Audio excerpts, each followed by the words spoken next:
Hello, everyone, and peace of Christ to all of you. Today, we welcome you all, and today I hope today we will have a nice debate with someone from those who believe in Quran only. Uh, uh, I hope you will call soon. Now, supposedly this guy, he's the one is asking for a debate. I don't know who is he, and I don't care really. As you know, we welcome everybody. It doesn't matter how big, how small you are.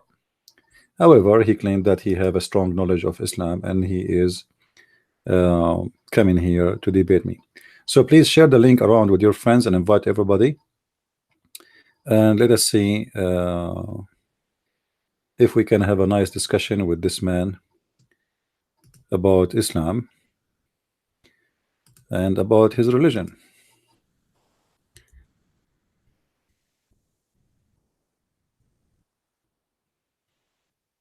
And we will see how good he is. In the front of you on the screen, we see a picture of a beautiful bird. And the well-known thing about this bird that this kind of birds, they repeat words, but they don't understand really what they are saying. And I find that Muslims are the same. Muslims, they are people who repeat words, but they do not know really what they mean or what those words mean. And when a Muslim, he try to avoid answering for those words and why he is repeating something he don't even understand, or when you ask him what those words mean, he avoid answering by saying, I am Quran only. Oh, you don't see the screen yet? Okay, sorry for that. Here we go. Let us switch to the screen. Thank you for telling me. So the Muslim is the same as this bird. The second you ask him a question, in order to run away from what is written in his crazy books, he say, I am Quran only. Now today we will examine if those who believe in Quran only can even answer any questions yet after escaping all the words of their prophet and what he said and what he claimed. So we want to see really if they are capable to be Muslims as they claim by following the Quran only. I find that this group of people who say they are people who follow only the Quran, they are just trying to escape giving answers, trying to escape exposure of Islam, and they think they can do it, but it doesn't work. And we will see that today. We will see how if they are going to be able to answer or they will not be able. Look like he is texting me now.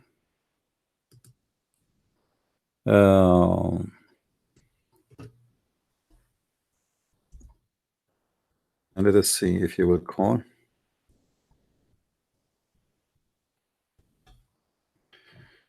And we will see, how this will end. I'm just waiting for the person. Guys, if you don't mind, copy the link of YouTube, invite your friends, tell them we have a live debate, and the Muslim already is here. He is just brushing his teeth, sharpening them. Maybe he can do something. We will see. He is from Pakistan. Well, he is welcome. It doesn't matter really where people are from. We respect everybody. Where are you from? It doesn't make any difference.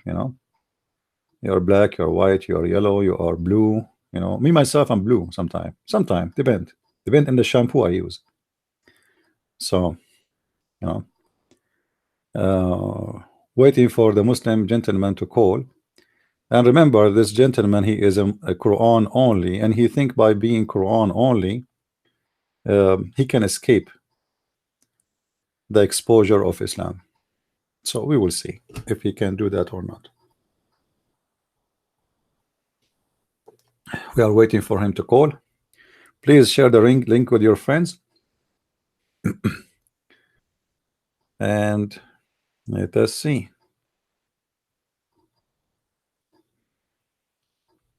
Now, some of you text me saying that there is a like this guy and that guy want to debate you. He want to set up a I mean, I am here every day almost, and I keep saying any Muslim want to call me, and yet they cannot find me. You know. Hello. Hello, Assalamu alaikum. Wa alaikum assalam, Mr. Fawad Ahmad. How are you doing? I'm good, thank you. What about you? I'm still alive, thank you, Lord. Everything God is good, my friend. So I heard that you are a Quran only person, right? Yeah. Okay. And when you say Quran only, can you explain to me and to the audience, because we are live on YouTube already, and people they are listening to you and to me, what does that mean to say Quran only? Well, we believe in the Quran alone, as the Quran is the only divine source of religion and knowledge.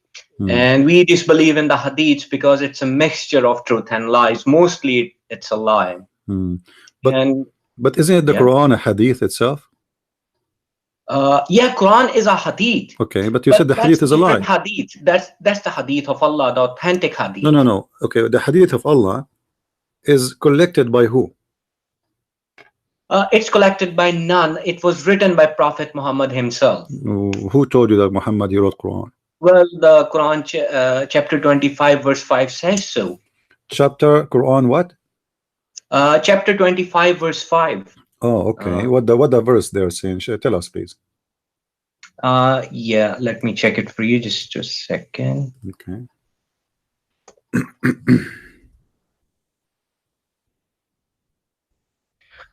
Okay, it says, and they say legends of former peoples which he has written down, and they are dedicated to him morning and afternoon. This is 525. Yeah, this is 25:5. Ah, 25. Sorry. Okay, sorry. Okay. Yeah. All right, because I never heard of in 25. I mean 525 saying that. All right.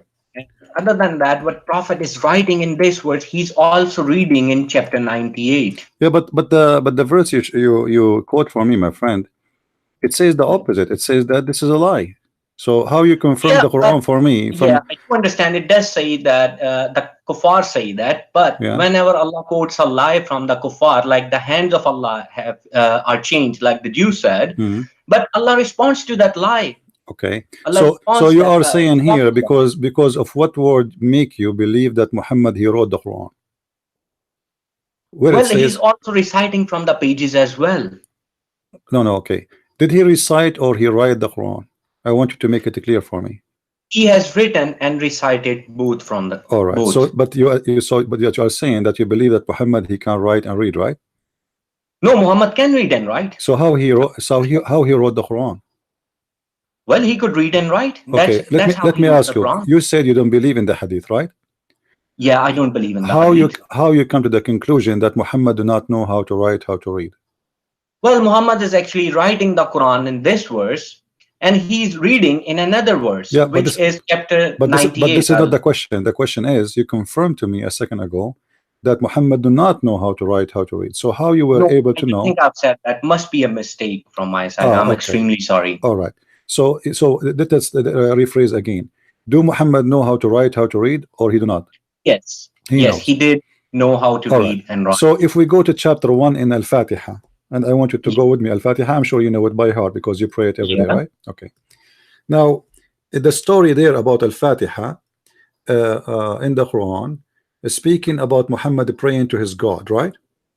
Yes. Okay. That's the first verse, actually. But then this is not the chapter, the first chapter Muhammad he received.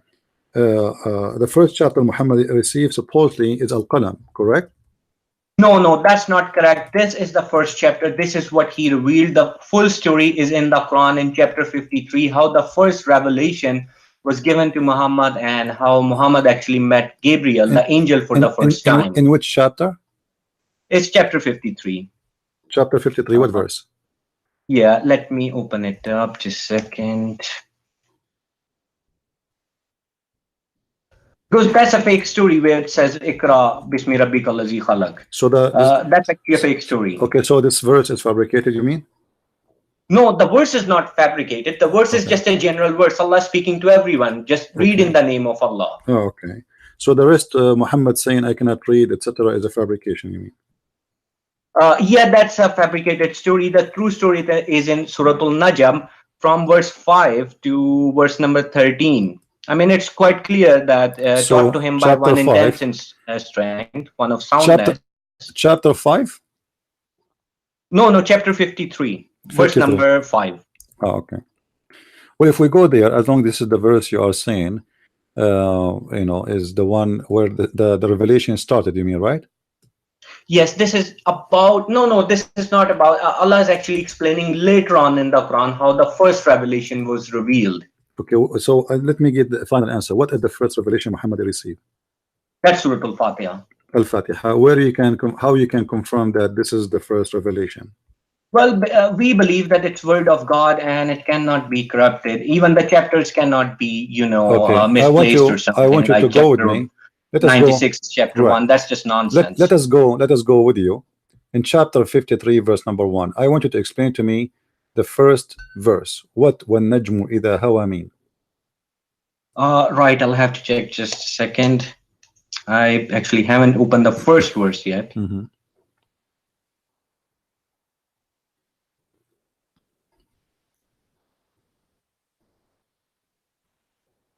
Well, it says by the star when it descends, and my Arabic is not very good. I'll be honest with you on this one. No problem. So what does that When mean?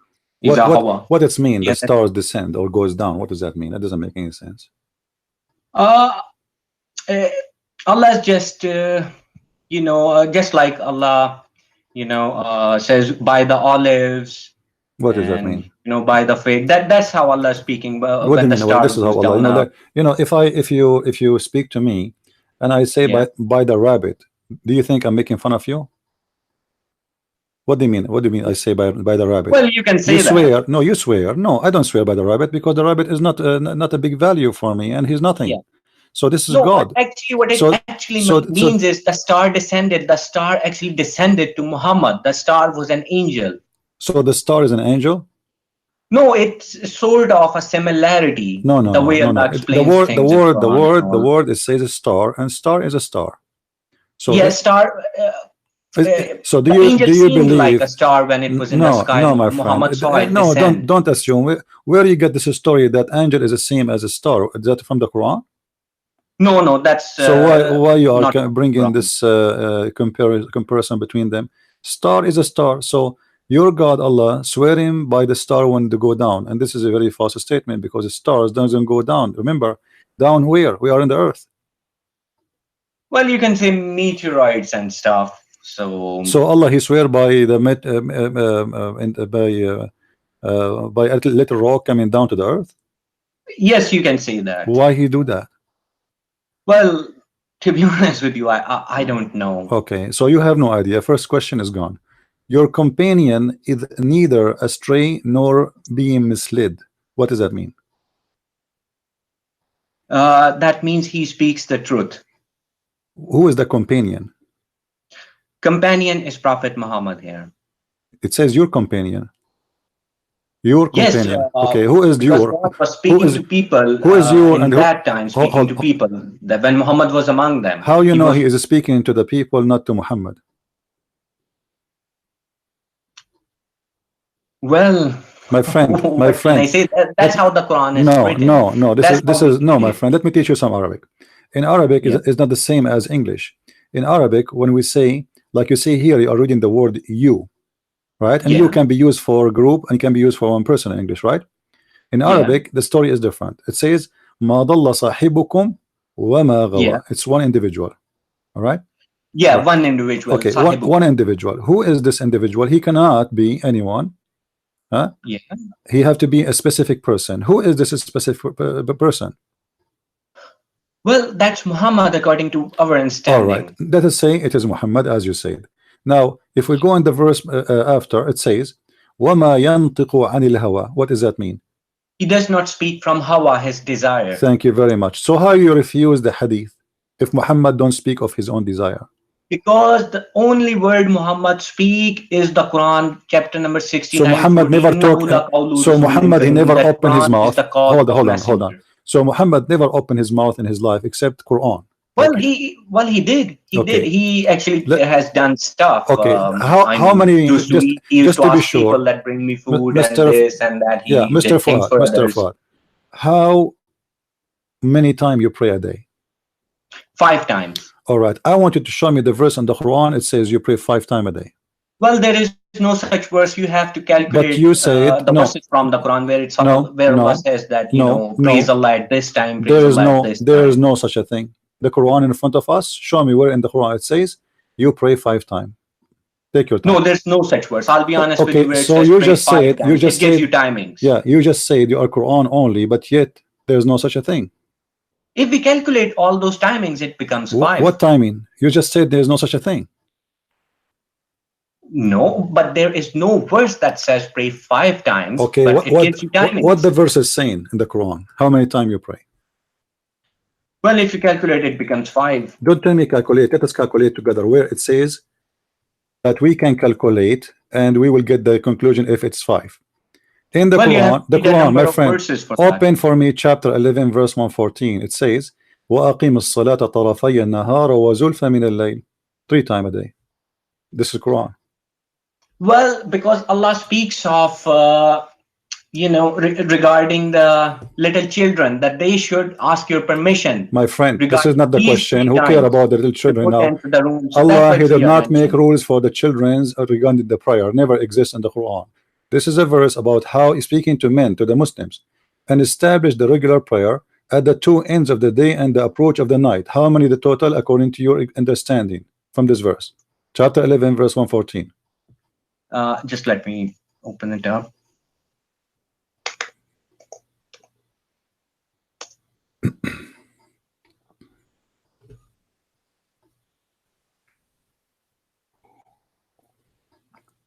Chapter 11 verse 14. Sorry, just it's 114, not 14. Sorry, 114. Right, it's okay. Yeah. 11 114.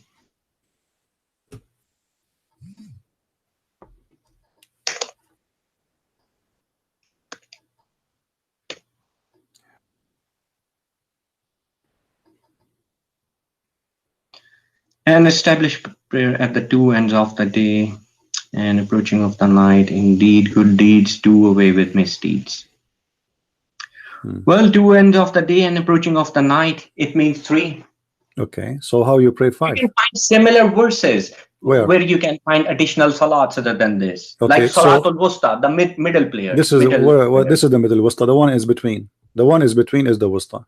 You know what wusta? Wusta is the one between. Yeah, wusta means middle. Middle, yes. But there's the middle is he just told you the 2 end of the day and the approach of the night.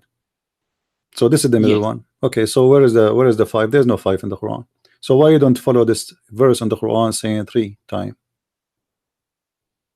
Well, till next time I'll get all my verses ready for the 5 prayers. No problem. You take a note about this. Let us go to something else. Yeah. You do ablution before you pray, correct?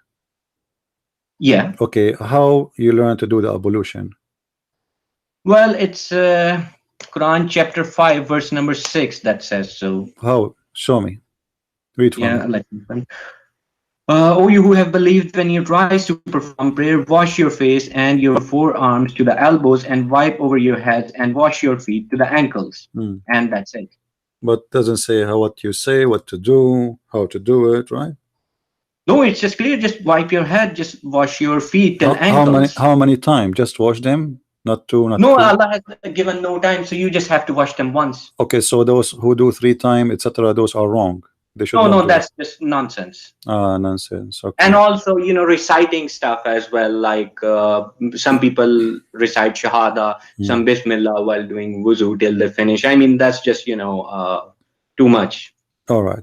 Well, so now what we learn from you that you don't follow hadith, but yet as an example the Quran, at least until now we learned that the prayer is not accurate as a calculation for you. Now let me ask you, you heard of something called al-muta? Yes, I have heard, but I have not found al-muta in the Quran. What do you mean they don't find it? It says tamatta. Muta is there. It means enjoyment of worldly life according to the Quran, the word muta. What does that mean? What does that mean? It says muta literally means enjoyment. Yeah, but what it says in the verse. Can you read for me the verse? Well, I don't have with me at the moment. The verse is quite simple that the life of this world is just muta, All right. enjoyment. Okay, it says, and those who you did enjoy them, you pay them their wages. No. That's a separate verse. What's I separate? have not seen such verse yet. It's in front of me in the screen. You can look with me. It says, فَآتُهُنَّ أُجُورَهُنَّ, and pay them their Sorry, I wages. don't think I'm on your channel. You can. Okay. You're right. Let's open it up. Let It's me showing me. give you a link. Let me give you a link in Skype. Hold on. Well, I'm on laptop as well, and Okay. mobile. Anyway, this is, you can open sorry. your Quran from your side. Chapter 4, verse number 24. 4 verse 24. Let me open it.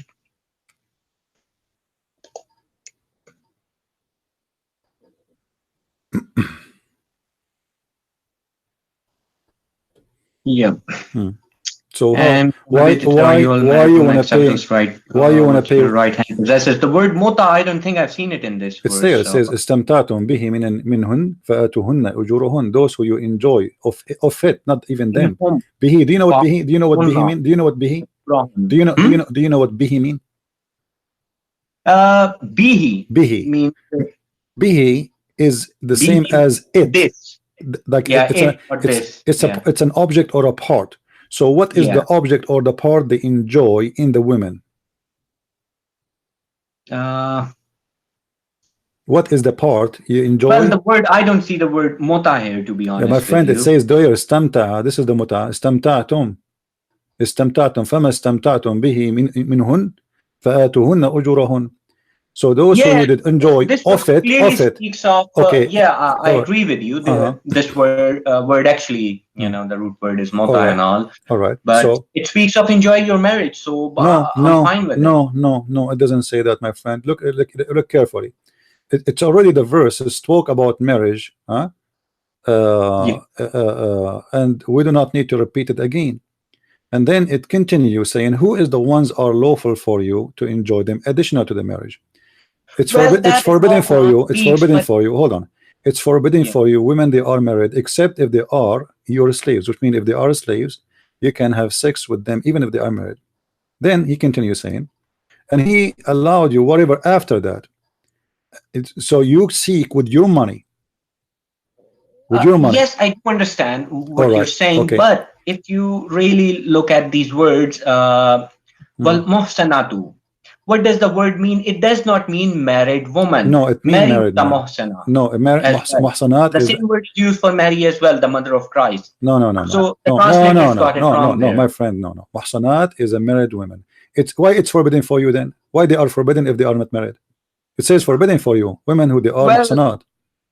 Single woman is not forbidden, right? I have to go into the context. I mean, I had trouble with this verse as well, understanding, but it does not speak of married woman at all. First of all, the verse before this, it actually convinces you to marry such woman. Marry whom? What? Muhsanat. No. It's forbidden for you, my friend. How you want to marry someone she is forbidden for you? It says forbidden for you. This is what it says. Read carefully. You can read any translation. What the translation you are reading? Well, I'm reading the English translation, Sahih International, and the Arabic as well. Okay, so is that the translation you like, Sahih International? Well, that's what I normally go with. Yeah, but don't tell me normally. I want you to tell me which one you accept. I don't really accept any, to be honest. So what? I mean, just for my friend, are we going to play games? I don't accept any. You are a Muslim and you go Quran by only, but you do not know Arabic. Well, you do not know. So how you know? Okay, you are a Quran only now. So all your religion is based in the Quran, but yet you cannot trust any translator. So how you will get the answer for what you believe in? Well, we can try with the Arabic. I don't see the word, But you do not speak Arabic, my friend. What do you mean can try with the Arabic? Yes, I don't speak Arabic, but that does not mean I cannot read the Quran. But if you don't understand Arabic, because if you don't speak Arabic, you do not know Arabic. What do you mean you read Quran in Arabic, but you do not know Arabic? How you know Arabic, but you do not know Arabic? Well, I can translate with the words and. Okay, what the word istamta? What the word istamta mean? Where is that? Astamta. What do you mean where it is? Istamta. You cannot find it. Yeah, it means same enjoy. It's the same word as the muta. Okay, so now it says that those women you enjoy yet. What it? You enjoy it. What is that? Yeah, It. enjoy it, be he it. Yeah. What is that? What is that? It is women. Is an it. Well, that's how the Quran speaks. I don't. I'm asking you, my friend. I know this is how the Quran speak. This is why we are talking about it. So you enjoy it, and then from them, the women. What you enjoy it? What is that thing? The men enjoy it to the point. If they enjoy it, they have to pay the women money. Well, that's the part of Islamic marriage, that you have to pay them. For what? Why you pay them? Whom you Why marry, you that's their right. why have you to do paid? anyway. Why you are paying them for enjoying it? You see, you don't understand the Arabic very well. Obviously, bihi is about something, not the women. It's not the women. There is a joy you got there. Bihi about like something. There is something. It's it. It's a part. It's a physical part. What is that? You enjoy it. So if you enjoy it, you have to pay them money. Yeah. Okay, what is that? Her hair, her eyes, her fingers, what you enjoy it, and if you enjoy it, you have to pay her money. Well, that does not mean muta at all. The verse speaks of marriage, and that's your understanding of the verse. And I don't have anything against you. That's your understanding. This is not my understanding. This is understanding of 1.5 billion Muslim. Well, it's their understanding, then I don't go with them. Oh, okay. So don't tell me then this is my understanding, because we can go right now to all Islamic interpretation. They will tell you this is what it means. This is about the Prophet. He allowed the muta. Well, I reject the interpretations as well. No problem. But now you are giving me your interpretation. So how come you reject? I understand you refuse the hadith, but now you are giving me your own interpretation. How you can confirm that this is not about muta when it says istamta'tum? Well, I've told you that it means muta, so it's same. All right, let me ask you a very simple question. Which one Allah created first? Yeah, that's a complicated question. What Allah created first? What is the first thing Allah created? Well, Allah created heavens and the earth and everything, the darkness and the light. So this is not my question. My question, what Allah created first? What is the first thing Allah created? Well, remember, you are a Quran. Sort of answer in the Quran that what Allah created first. You are a Quran. You are a Quran only person. Yeah. So you can take your time. Find me what is the first thing Allah created based on what you learn from the Quran. Well, according to my knowledge, as much as I've studied, I have absolutely no idea. So I wouldn't just lie to you and make something up. Okay, can you give me a guess? No, I can't really, because there is no such verse that says this was made first, the first of creation. Really? Are you sure? Yeah. Okay. Yeah, I think so. Okay, let us see. We will go in the Quran. Okay. We will see. All right. Read for me, please. Chapter 2, verse number 29. Verse, chapter number? 2, verse number 29. Okay. It is he who created you all of that which is on earth. Then he directed himself to the heaven and made the 7 heavens, and he is knowing of all things. Well, it doesn't say anything was created first. Really? What do you mean? It says, let us read again, my friend. Let us read again. Yeah. Okay. This is a translation of Yusuf Ali. You can change the translation if you want. It is he who has created for you all things that on earth, moreover, or he designed and he comprehend the heaven. Which one finished first? Well, both were done at the same time. No, doesn't say that. Heavens and the earth. It's my friend. I know the Arabic word. Okay, do you know what the word thumma mean? Thumma. Summa means summa has 2 meanings. It means simultaneously and then. That's my friend. Whoever said that to you simultaneously, this is a big fat lie. Do you want me to go right now to dictionary? Thumma mean Well, after that, and there is a yes. and there is a time. Not only it's not right away after. Thumma, it's mean there is a period of time. Actually, there's a guy, his name Learning Quran, Arabic Quran. You can Yeah. go. He have a video explaining what thumma mean, and he explained to you that thumma is about you speaking about the second or next period, but there is a distance of time. So this is something happened first, and this is something happened after. However, there is a different of time, like a lot of time. So هو الذي خلق لكم ما في الأرض جميعا ثم إلى السماء استوى, or استوى إلى السماء فسواهن سبع سماوات. And you can read, like you are saying to me, you read Yeah, I'm fine with the Arabic. If you go with the Arabic, I mean, you don't have to worry about yeah, the translation. okay, You no can just go problem. with the Arabic. Yeah, but as you see, it says the earth was created first. Is that possible? Well, as I've told you, this is Quranic Arabic, and I can't really refer to any dictionary outside the Quran. No, So I'm asking you, that's one is of the it rules. possible that the earth is created first? Well, the verse seems like give the understanding, if you translate summa as then, means after. There's no other translation for thumma. People are recording me, and people, they can make fun of me if I'm lying. There's no other translation. Thumma mean after that. So is that possible that the earth is created first? Well, Earth is just a planet, and heavens, they're actually just, collection of many planets. Earth is nothing compared to heavens. I'm not talking about comparing. I'm not comparing. I'm saying which one is created first. Is it possible that the earth... Well, all of them were created at the same time. Who told you that? Where do you get this from? This is the question. Where do you get this from? Well, if you listen to Zakir Naik as well, who is Zakir Naik? Who is Zakir Naik? Zakir Naik is not even Quran only. So why you are witnessing for a guy who himself, he don't speak Arabic? He is not an Arab. You are referring to the same people as well. Some of them translate. I'm not. I never refer to anyone. I'm showing you Quran. I never refer to anyone. Who is Zakir Naik? Zakir Naik, if I want to play with him, I can smash him easy. I'm talking to you like in a friendly talk. I'm not debating you. Who is Zakir Naik? Zakir Naik doesn't even know how to read the Quran.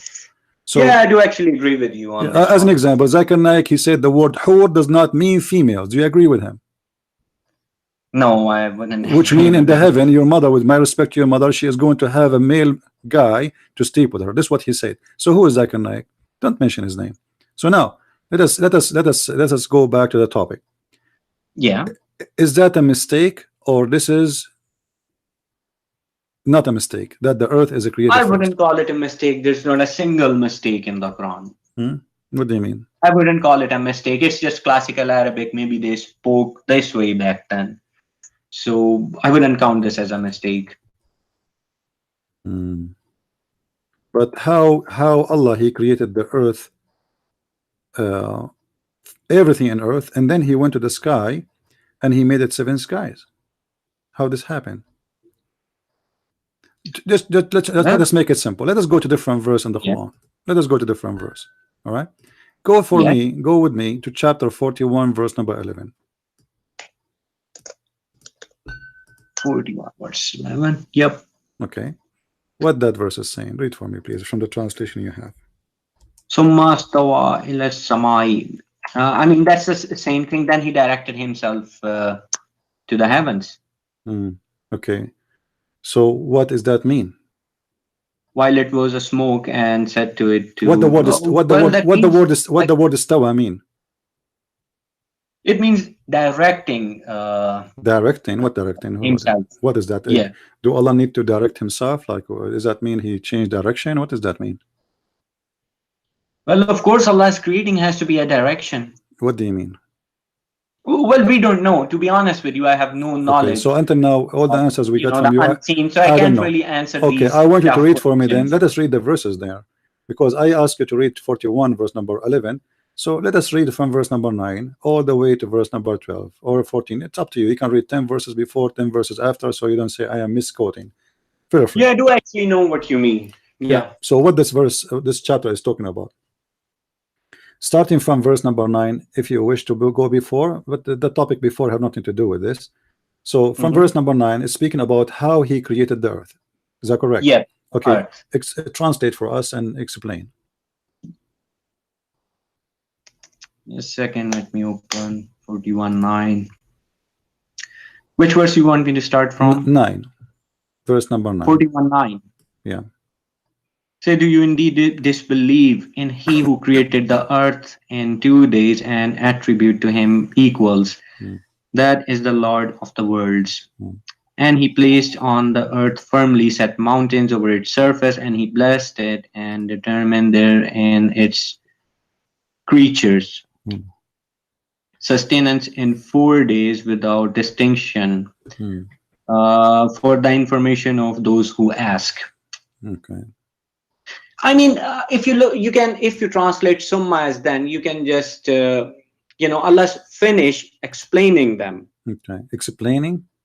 Explaining that those who ask that how the earth was created, and Allah is finished. Then Allah says, then He directed Himself to the heavens. Okay, so that's when you start. So explaining all over again when it was a smoke. All right. So based on this, who is Allah created the earth first or the heaven first? And in front of me, created simultaneously. No, my friend, it says there clearly. You see, this is a Muslim translation I'm using. Then he rose over istawa towards the heaven when it was a smoke. So in that time the heaven was a smoke, there's nothing, and said to it, and to the earth, come both of you willingly or unwillingly. Yes, Allah is repeating Himself again in much detail when it was a smoke. My friend, my friend. Okay, let me ask. Let's make it simple. Let's make it simple. Look, hold on. In verse number 10, it says, He placed therein on earth firm mountains. Correct? Okay. Yes. Yep. When the earth was having its own mountain, and then in the top of that, He blessed it with all measures, which mean grass, substance, trees. All right. During this time, the sky was a smoke. Do you agree? Yes. Okay. That means there was no stars. Yes, there were no stars, just smoke. In the stars, there's smoke? There was just smoke, and stars were created from smoke. Yeah, but the stars was created after the trees and the mountains, correct? No, after the creation of stars, earth and heavens, then the creation of life was. No. You see, in verse number 10, my friend, listen carefully, watch carefully. It says, He created the earth in 2 days. And then He placed therein on earth firm mountains from above it. Yes. And then He blessed it with all measured therein its substance, which means substance is the trees, grass, etc. Yeah, substance. Okay. In 4 days. Okay, now we have 2 days plus 4 days. Then He continues saying, and He rose to the heaven. No, He does not continue. That's the problem. Summa istawa. Allah is finished with the previous. Then Allah is explaining again the cycle, the full cycle. Then you speak English. Come on. When I say then, it's mean I did that after. Well, Allah speaks like this in the Quran. So my friend, don't tell me Allah speak like this. I know Allah speak like this. Let me go here. All right. This is your Islamic. Where is the website? To be honest with you, CP, I don't really agree with the Sunnis and others, so there's no point. I mean, I don't know what answers they have for twisting the Quran. They've been twisting Quran for a long time, so I wouldn't agree with their understanding. If somebody says something to me, I don't agree with him, then I delete even the dictionary. Who care about the Sunni? We can try and see what the Sunni, what the Shia, what etc. say. We don't agree with any of them, no problem. But we have Arabic word, and the Arabic word is written in the dictionary. If we go right now to the dictionary says to us that thumma, it's mean after that. Well, one of the first dictionaries for the Arabic is Quran. That's false, my friend. The Quran does not exist before Arabic. Quran exists long after Arabic. Who told you that? Well, Arabic was not a written language. My friend, listen. It was newly been written. This is the dictionary. This is the dictionary. Do you see it? I put the dictionary for you in the screen. I don't know if you can see it or not. Sorry, I'm still not on your YouTube. It says afterward, immediately afterward, and after that time, after that, therefore. This is the use after that, afterward. So later on. So all of this is what the thumma mean. Okay, So CP, if you really go by the dictionary, then I have a really small part of the verse. If you can translate for me, even I have trouble with that one. okay, what verse? It's chapter number 39, verse 23. All you have to read is just the first line. Allahu nazala ahsanul hadisi kitaban mutashabihan misani. Yeah. That's it. Okay. Well, you know that verse you quote for me is a horrible verse. Just the first part. That's it. Because that the one you just quote for me, it says that Allah He sent a book nobody can understand. Is that correct? No, it says Allah sent a book, best book, Ahsanul Hadisi, book of best hadiths. Yeah. Mutashabih, unclear, Masani, often repeated. Is that So what you your just scholars did you say? just I say mean, the did you Arabic just say scholars, I would say. did you just say any clear? Mutashabih actually literally means similar, but in Quranic context, it means unclear verses. Okay, so Allah is saying to you that this book He sent you a book is any clear. Yes, and that's the best. And you are book. trying to explain to me the Quran from any clear book. Sorry, pardon? And you are trying to explain to me the Quran from any clear book, because you just said this is what it means. Allah saying the book is any clear. That's the problem, because the Arabs cannot understand this verse because of the corruption. My friend, so why Allah He sent the book do you down? want me to translate the verse Why for you? why Allah He sent the book down in a language nobody understand, and the book is No, that's clear? not what Allah means. That's where the understanding of the Quran has been lost. I'll translate it for you, and Okay, let's hold hope on. it makes sense. Let us go back. Let us go back, my friend. Allah revealed Ahsanul Hadith. Okay, hold on. Let's go back. Yeah. You see, because it looked like we are going to go in a circle, and we will not reach into a conclusion this way.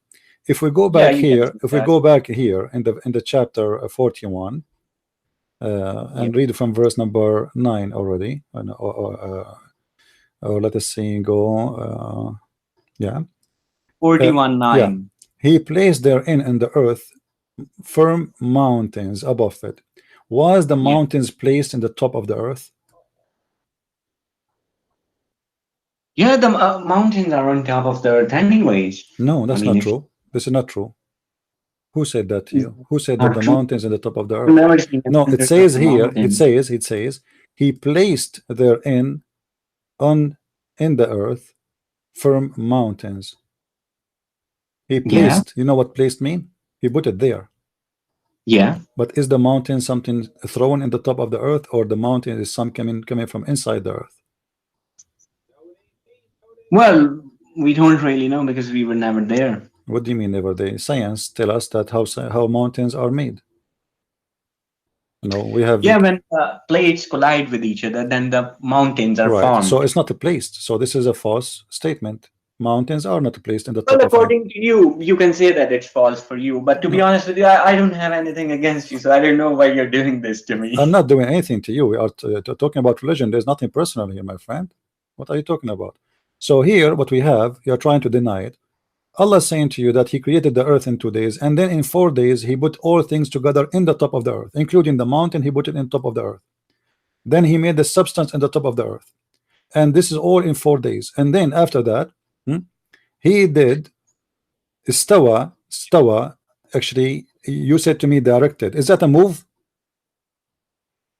Well, I don't really know. It's astawa means directing. My friend, the word istawa, I mean level himself. He level himself. Yeah, you can say that. Astawa, right. Yeah. So level himself toward the heaven. Isn't it that mean he moved toward the heaven? Well, the verse says so, then it must be true. All right. So we agree now, both me and you, that he leveled himself toward the heaven, moving toward the heaven.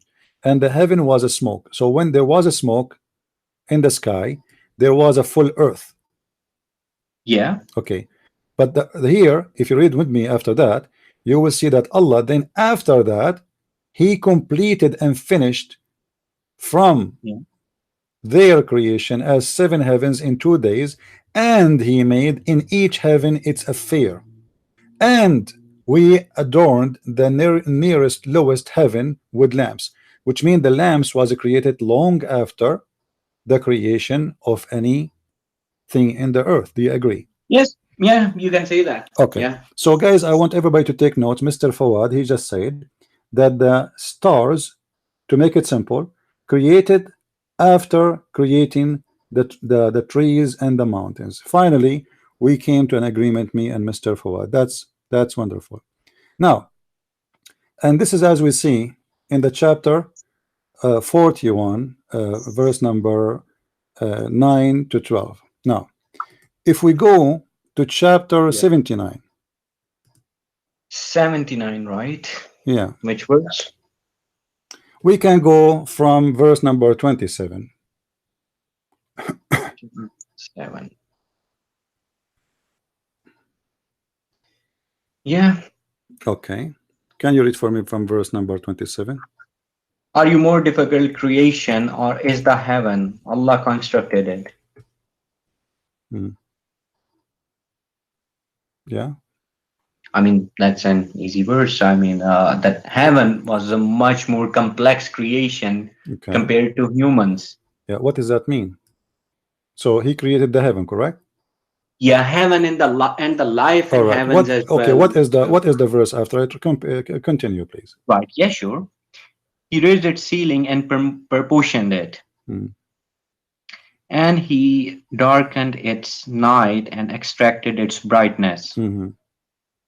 And after that, he spread the earth. Okay. Yeah. Did you just say it after that? Did you just say it after that? Yeah, and after that. So what after that happened? After that, he worked in the earth and he made the earth flat. Well, that's all happening simultaneously. My friend, you are the one who used. No, it's not in the same time. You are the one who said after that. This is not me. And I asked you twice. Did you say after that? You said yes. After what is that? You continue. Means within those 2 days, okay, after the heavens. After he finished the heaven, he start working in the earth, making it flat. Continue, please. Yes. Okay. Verse number 30 and 31. From its water and its pasture. And the mountains he set firmly as provision for you and your grazing livestock. That's wonderful. Hold on. 2 minutes ago, I asked you, do you agree that the stars are created after the earth is finished and the mountains and the trees? You said yes. Everybody's my witness. This chapter here, and you are the one who used the word after that, not me, saying the opposite, saying he finished the sky, he finished the stars, he finished the perfection of the sky, and then after that he made the earth flat, and then he put in it all the moisture and pasture, which means grass and trees and etc., and he placed the mountains. So this is a total contradiction for the other chapter we read in chapter 41. Because remember, you are the one who said to me, and you agreed, that the stars there is created after the earth is having mountains. Well, the shining stars, the lamp ones, they were the ones created later on. My friend, there is no shiny star, there is no dead star. I ask you, there's no stars. I said to you, is the sky at that time is a smoke? And then I read for you the verse. The verse says, and then we decorated them with lamps. So lamps is created after the mountains and etc. And you agree with that. So now what do you mean shiny star? There's a star, there is a stars there, they are not shiny, and stars is a star. So yeah, but listen, he said decorated your God even never spoke about stars. They are not shiny. All the stars are shiny. So listen carefully. Well, not every planet in the heaven we don't want to be hypocrite, my friend. Be honest with yourself. You just proved to us from the Quran only that the Quran is a crazy book, because look here, according to this chapter, the last thing Allah he did, he placed the mountain in it. In the other verse we showed you, the mountain was finished before he put the substance of the earth. Here he finished the substance of the earth and then he put the mountains. But this is all happened after he finished all the perfection of the heaven. But in the other chapter, the heaven was just a smoke, and then after that he leveled himself, and you are the one who said you agree that he leveled himself in the direction. You said that. So he moved himself, he leveled himself toward the heaven, and at that time it was a smoke. And I ask you, do you agree that the verse here saying that then he created the stars, the lamps? You said yes. I said to you, do you agree that the stars and the lamps are created after the creation of the substance of the earth and the mountain of the earth? You said yes, and everybody is my witness. This is recorded. But in the other verse we are reading in chapter 79, it says the opposite. It says that Allah, He did finish everything in the heaven, made it in a perfection. That's it. Yes. And then it's night doth endure and darkness and splendor. So now we have day and night. We have stars already. And Right. then he says, and the earth we made it flat, which is another mistake because the earth is not a flat. And then after that we created the trees and the flowers and the grass and etc. And then after that we put the mountains fixed in the top of the earth. This is total opposite order from chapter 79. Well, the thing is, it's all happening in those 6 days. So That I doesn't would say matter, my none friend. of Who that. cares if it is 6 days or 7 days? This is not the question. The question, if I am God, I don't remember which one I made first. So I say 2 chapters. One of them saying I say the stars are done at the end, and the other chapter I say the stars are done before the earth, and then after, and the last one became the mountain. In the other verse 41, the first thing Allah He made in the earth after He created the earth, it was the mountain. Read it carefully. He Well, created to be the earth. honest with you, we don't know what the word earth really means. Earth could mean the earth on this planet or the earth of Mars. What do you mean? He's maybe talking the about earth of our earth, Pluto. my friend. Muslim don't The list believe in goes two on. earth. Are you saying to me there's Allah is talking about two other earth? Many other planets, they all have earths. It doesn't. I want a specific answer. Don't please. Let us not play games. Is Yeah, Allah sure. speaking about our earth or different earth? Well, that's a complicated one because I'm not. This is not a complicated one. You are trying to avoid the answer. I'm asking you. I will repeat again, please. Let us be honest. Yeah. Is Allah speaking about this earth in this chapter, or He is speaking about different earth? This earth as well as the other earths in paradise as well, because paradise is also an earth. Okay, my friend. So, could be those as well. But the Quran says clearly that Allah He created for you, and the substance for you, and the trees for you. The whole chapter about speaking about for you. This earth, then I would agree with you. Okay, that means so now this is about our earth. So one chapter saying the earth was completed first, the substance, the trees, the cats, the rats, the mosquitoes, the goat, the animals are created because everything is finished. Then after that, Allah He went to the sky, and the sky was a smoke. So after He finished the smoked the sky, made them 7 heaven, then He created lamps. Those lamps are the stars, and not only that, Allah He confirmed that the stars are located in the lowest heaven. Lowest heaven. Yes, which mean that there is no stars in the 2nd heaven or 3rd heaven. Now this lowest heaven to what? To the earth. Do you agree? Yes, to the earth. Okay, how in the world such a thing can be said? Because according to your God, the only stars it does not say there are no stars beyond our No, earth it says that. He says He made in each heaven its affair, and we adorned the nearest lowest heaven with lamps. So only this one have lamps. It does not say we didn't adore other heavens with the lamps. No, it says that clearly because no, where he said it clearly. Where is the lamps are located? It is in the lowest heaven. However, this is not really important for my focus for me.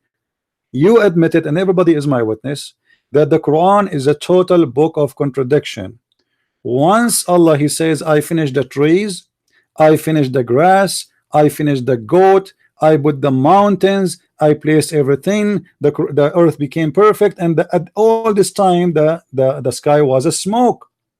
And then I went to the smoke, and you are the one, listen, Fawad, and you are the one who said that Allah He leveled Himself toward the heaven when it was a smoke. He then do that. This was the next step.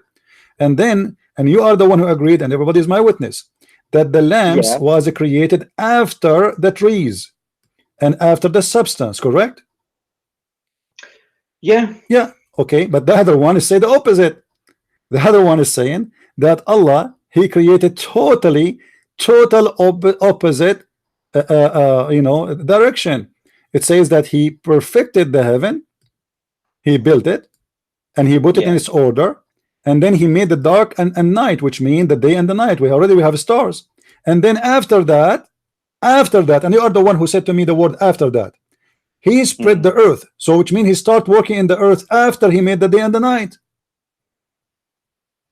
Yeah, that's the total contradiction. So how you can answer? I'll be honest with you. That's your understanding, and I'm fine. This is not my understanding. This is your understanding. This is your understanding, my friend. This is your understanding. I just made you say it from your own mouth. You are the one who understand it this way. This is not my understanding. This is your understanding. So please let us be honest. It is you who agreed, and now you agree again. You say yeah, and then at the end after you say oh yeah, and you say to me this is your understanding. I mean, this is not even fair. You know, I don't know how old are you, but we need to speak as an adult. This is your understanding. You are the one who said to me, and after that he made the night dark. He made dark night and day, and after that he spread the earth, and after that he put the substance of the earth, the grass, the tree. So according to this, and after that he made the cattle, and after that he made the hills and the mountains. So as you see here, is a messed up book.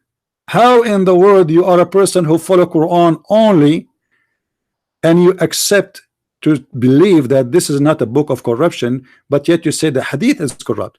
The only way for this to be from God if this book is corrupt. Well, I will not comment on something I have not seen with my own eyes. Did you see Muhammad? You see now we are playing games. You are not commenting in something you did not see with your eyes, but a second ago you were sure that the Quran is a book of God and it's enough for you to get the complete understanding. And now when we made you give answers, you are the one who told me that yes, I agree with this, that Allah created the substance of the earth and the mountains of the earth before he created the lamps. You said that, and then you are the one who said, well, yes, look like I agree with it.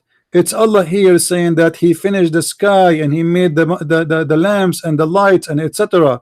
And then after that, and you are the one who did read for me the word after that, not me, he worked in the earth. How that can happen? God will not make such a stupid mistake. I know what I created. Like imagine you asked me yesterday how you build your house. I said to you, well, I have the columns first, the basement, and then I put the roof. Second day I said to you, no, I finished the roof there first, and then the basement, and then I put it's totally the opposite. So you know, I choose for you this verses because this is very easy. And I'm sure you know that's you. This is crazy. You know it. You know it in your heart. You are just trying, as a Muslim, how I can escape this. I came to this guy to talk to him that I'm Quran only. I thought we can avoid the hadith and he can get Islam busted. But here we go. No, I never came to bust you, to be honest. No. I'm saying no. Escape. No. I'm not saying you are coming here to bust me, my friend.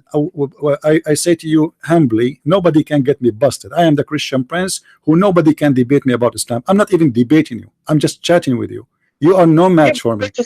My friend. You just admitted, and everybody is my witness, that Quran is not from God. Because there's no way God who will say your understanding of no, this is your understanding. People, they can play, my friend. You are the one who explained the verse for me. I went with you step by step. You are the one who agreed about things in the verse. What you agree upon is contradicting your own words. You agreed about it, not me. Remember, let me go slowly. Maybe I'm going fast a little bit. You in chapter 41, you said, and I asked you, and people, they can go and play the video again. You said that Allah, he created the mountains and the substance and the trees first, and then he finished the sky, and he created after that the lamps. I asked you 3 times about it, and you repeated, you say yes. Then we went to the other verse in chapter 79, and then you are the one who did read for me, and you are the one who said, and I remember very well, and after that he spread the earth. But after that he spread the earth, that means he finished the whole sky before even he touched working in the earth. The earth can be created, no problem, but after that he started working in the earth. However, in the other verse it was the opposite. He finished working all what is ever in the earth. He taught us what he did. The first thing he did, he placed mountain in the top of it. In chapter 79, verse number here, verse number 32, it says that he did put the mountains at the end. It's the opposite. But in the other verse, the first thing he did, he placed the mountain in. The first thing, and then after that he made the substance. Here is the opposite. Here is the after he made the earth flat, which is not a very false, stupid thing to say from God, because the earth is a flat. He put the substance of the earth, then he placed the mountain, then he created the cattle. So according to this chapter in the front of us, 79, the last thing is created is the cattle. According to the other one, the first thing Allah he created for the earth, and the top of the earth was the mountain. Then, I mean, it's clear. I can see he created the mountains first and then the cattle. The verse 79 is in order. It's that's what it says. oh, that is wrong. You see, it's contradiction, total contradiction. Again, I'm just, I think, confused over there. Okay, so you are confused, no problem. I understand. I never saw a Muslim is not confused, so don't be sorry for yourself. You are not the first, not the last. Now, let me ask you a very simple question about your religion. I think people they got the idea that this book is not trustworthy. Do you think a prophet of God, he will make verses for him for the sake, excuse my language, I'm not being rude, I'm not a street person, I'm speaking religion. He will make verses for the sake of his benefit, especially when it's about sex? Well, CP, I have never heard of such verses What do you mean? that speak of sex. Really? Yeah. Okay, you never heard that the prophet, he have a chapter speaking about him, that Allah he made lawful for you, your cousin and the daughter of your cousin and the daughter of your auntie and the daughter, etc. There's a context to that verse that you can marry them. No, okay, That no problem, no Allah problem, no has problem, no made problem, lawful for no you problem, no problem, to marry. no problem, no problem. Here it says, إن أراد النبي أن يستنكحها خالصة لك من دون المؤمنين. What does that mean? Chapter 33 verse Which number chapter and 50. verse is that again? Chapter 33 verse number 50. 33:50.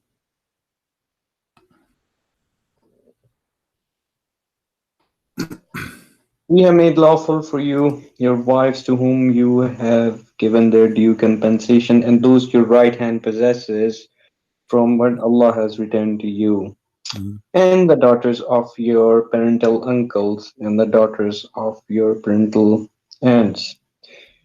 Lawful means you can marry them. Okay, I'm not saying, you see the word, but it doesn't say lawful actually. It says just tankihuha.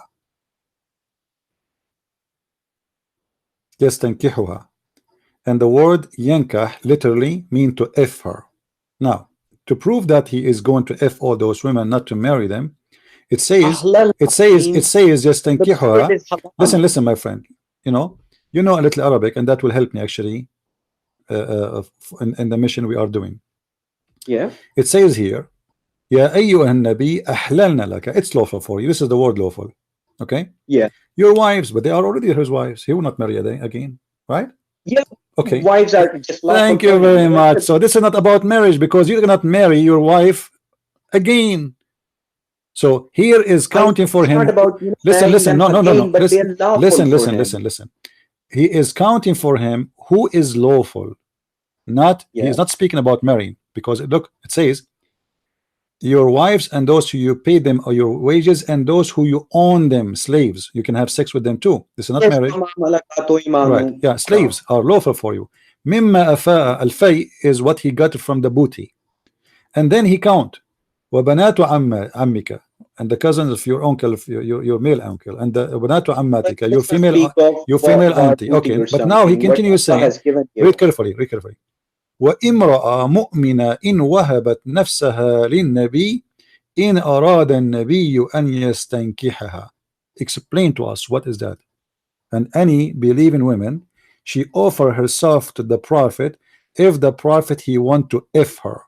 خالصة لك من دون المؤمنين. Only privilege for you out of all the believers. This is a privilege only for the prophet. Yes, I do agree with you. Why? This was the privilege given if any woman wants to marry, not Okay, why? Okay, why? Hold on. See, Let us say, for the sake of argument, why Muhammad, God, he sent him a verse saying any women she can marry, as you said, not if, the prophet.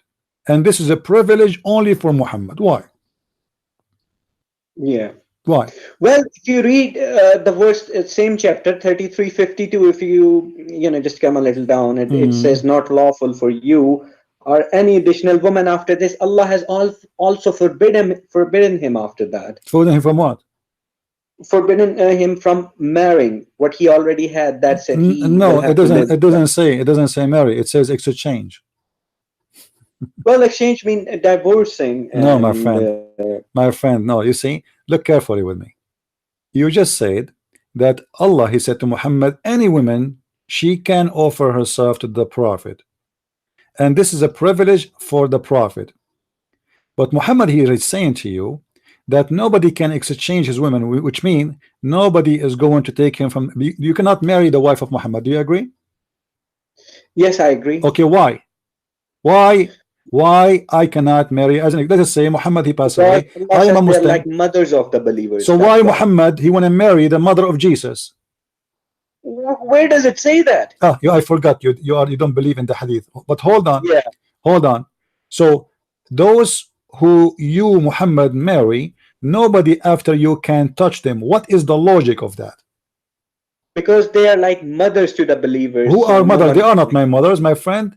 She is a woman. She is not even my cousin. What make her a mother for the believer? Simply, Muhammad is very jealous man. No. You have to be honest here.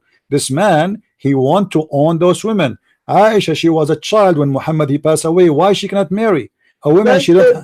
there's no Aisha. Aisha never existed. It's just you know, some personification of Arabs. Oh, There's no Aisha. Aisha never exists. Okay, how you know Muhammad is exist? Well, there's no mention of her in the Quran. Okay, what is the name? What is the name of what is the real name of Muhammad? Well, his name was Muhammad. That's it. No, the Quran says Ahmad too. Yeah, Ahmad too, but that I believe is in Hebrew, you know, context, because in Hebrew. What Muhammad mean? Muhammad means, the root word is hamd, so it means praised one. The praised one. Does that mean he is God? If he is the praised one, who is praised too? No, he's praised for his duty. Who is the praised one? No. He is the praised. He is the praised one. He is the one you praise. Muhammad is the one, the praised one. You are the one who said that. So if Muhammad is the praised one, who is praised too? No, Muhammad is praised by Allah. He's not praised by Allah. Is praising Muhammad? Yes, praised him for his honesty. Who is God? Okay, hold on. Who is God here? Allah, he praised Muhammad. You just said, everybody heard you, that according to you, you believe that Allah, he praised Muhammad. I thought the prophet, he should praise God, not God praise the prophet. He was praised for his delivery of the message, how honest he was. How honest in which way? Okay, let me ask you. Okay, I want you to go to chapter of At-Tahrim. Let us see if Muhammad was honest. Yep, let's see. In the chapter of the Tahrim, verse number 1, Allah, he said to him, why you are forbidding what is not lawful for you? Where is the honesty? Chapter 66, verse number 1. Right, just a second.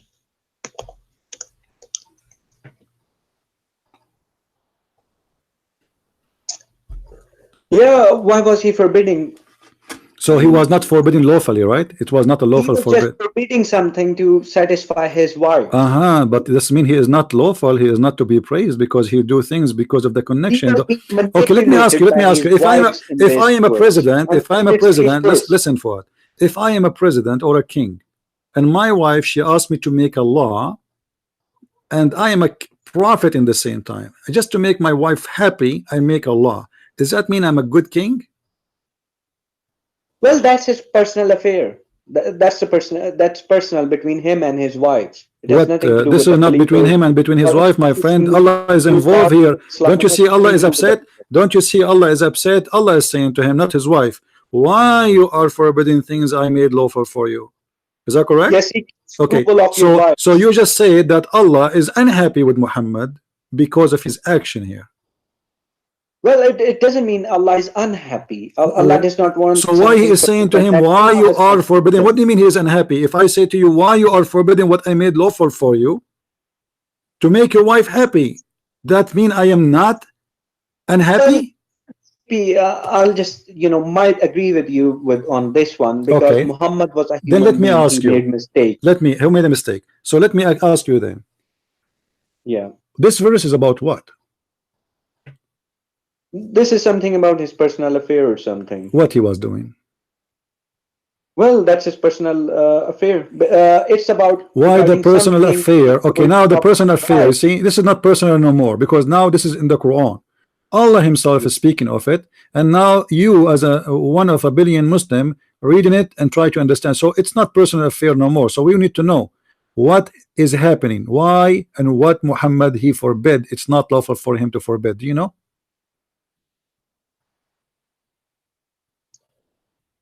Well, the verse doesn't say so. So what the point of this verse? So what the point of a verse? It doesn't say what is the purpose of it.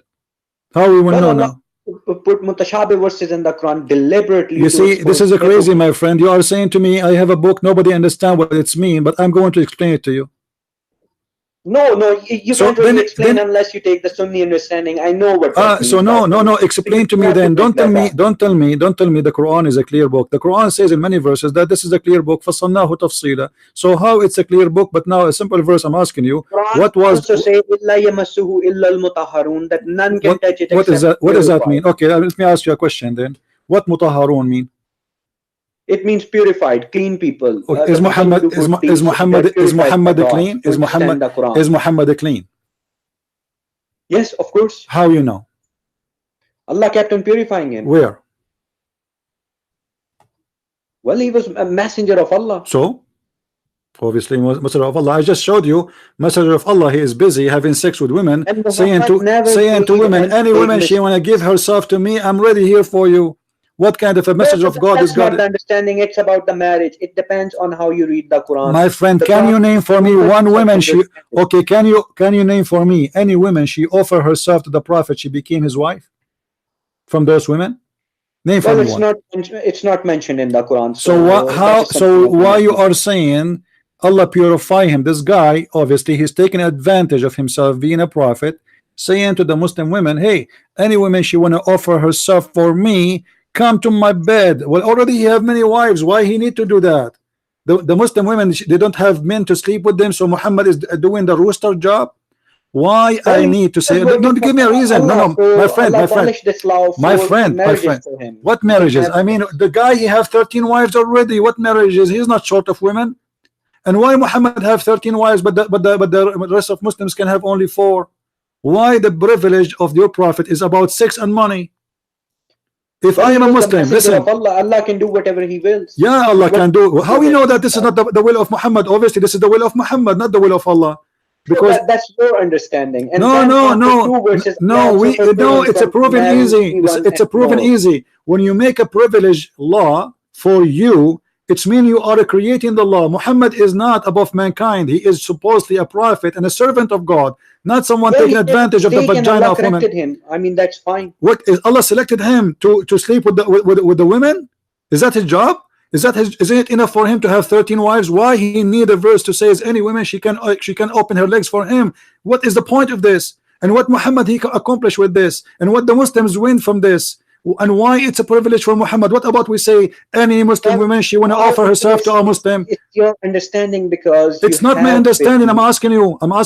It's not my understanding. I'm asking you. If I say now we have in this YouTube, like let's say 500 people listening to me, maybe 250 of them they are women. What do you think if a Christian prince says any women she wanna, God he told me, any women she wanna offer herself to me to sleep with me, this is a privilege from God only to me. Shouldn't you ask why? Marry is the right word. My friend, he have 13 wives already. He have 13 wives already. Why he need to make, and why Allah, listen, why Allah is concerning about women offering himself to the Prophet? What is the business here? This is Islam about worshiping Allah, or is about satisfying the desire of the penis of I Muhammad? have a small question for you, if you can allow me. Sure, Just a go small ahead. question. Go ahead. According to your Arabic knowledge, Hmm. first of all, let me say something, that you have to know how to read the Quran. I mean, it's not like just any other ordinary book. I'll ask you a simple question. Okay, According teach to me, your teach me, knowledge, teach answer me how to read the What Quran. does zakat means? What is that? Atuwa zakat. Atu zakat. Aqimus salat wa atuwa zakat. The Quran says. Okay, well, let me tell you what the zakat mean. Depend what you are paying to who. At the end of the day, the zakat is something you pay to Muhammad. Is that correct? No, what is that literal translation of the word zakat, and what is the First root of all, word? the word zakat is not an Arabic word. This is a Hebrew word. Muhammad, he stole it from there. The Christians in their Bible, you have a duty to pay 10% of your income to the church. Muhammad, he wanted to copy the Christian and the Jews, so he put that word in his book. However, Muhammad, he abuse what is called charity to make it for his benefit. Again, as an example, if you want to see the Prophet of Islam, is it true that you have to pay him before you see him? Well, it's not a must duty.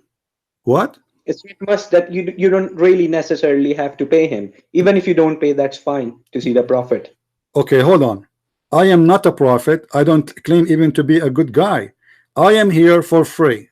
You are talking to me, you don't pay me. People listening, they are not paying me. So who is the prophet of God, and why I have to pay him in order to see him? I have asked you a simple question. What does zakat I answered mean? you. Are you deaf, my friend? I told you this is a charity you have to pay, stolen from the Bible word. This is but you Muslims yourself, you do not know what the zakat. What is the percentage of zakat? Do you know? Well, just a second. Let me. What is the percentage? You are the one who opened the topic. What is the percentage of zakat? There is the percentage. Allah says, pay khair, pay the best you can. No. I mean, let me get the Okay. verse for you. Hold on. It's in front of me. Don't worry. But let me show you how Muhammad, he took the charity for his pocket. In chapter 58, verse number 12. Can you read for me and translate? Which one? Chapter 58, verse number 12. 58:12. Okay. Oh, you who have believed, when you privately consult the messenger, present before him your consultation a charity. The Arabic word is sadaqah, not zakat. Yeah, I understand. So, what does that mean? Well, they're totally different things. No. It's the same. At the end, everything is going to the pocket of the Prophet. Word for word, Everything. zaki, Okay, when you pay means zakat in the time of Muhammad, who is the one who get the money?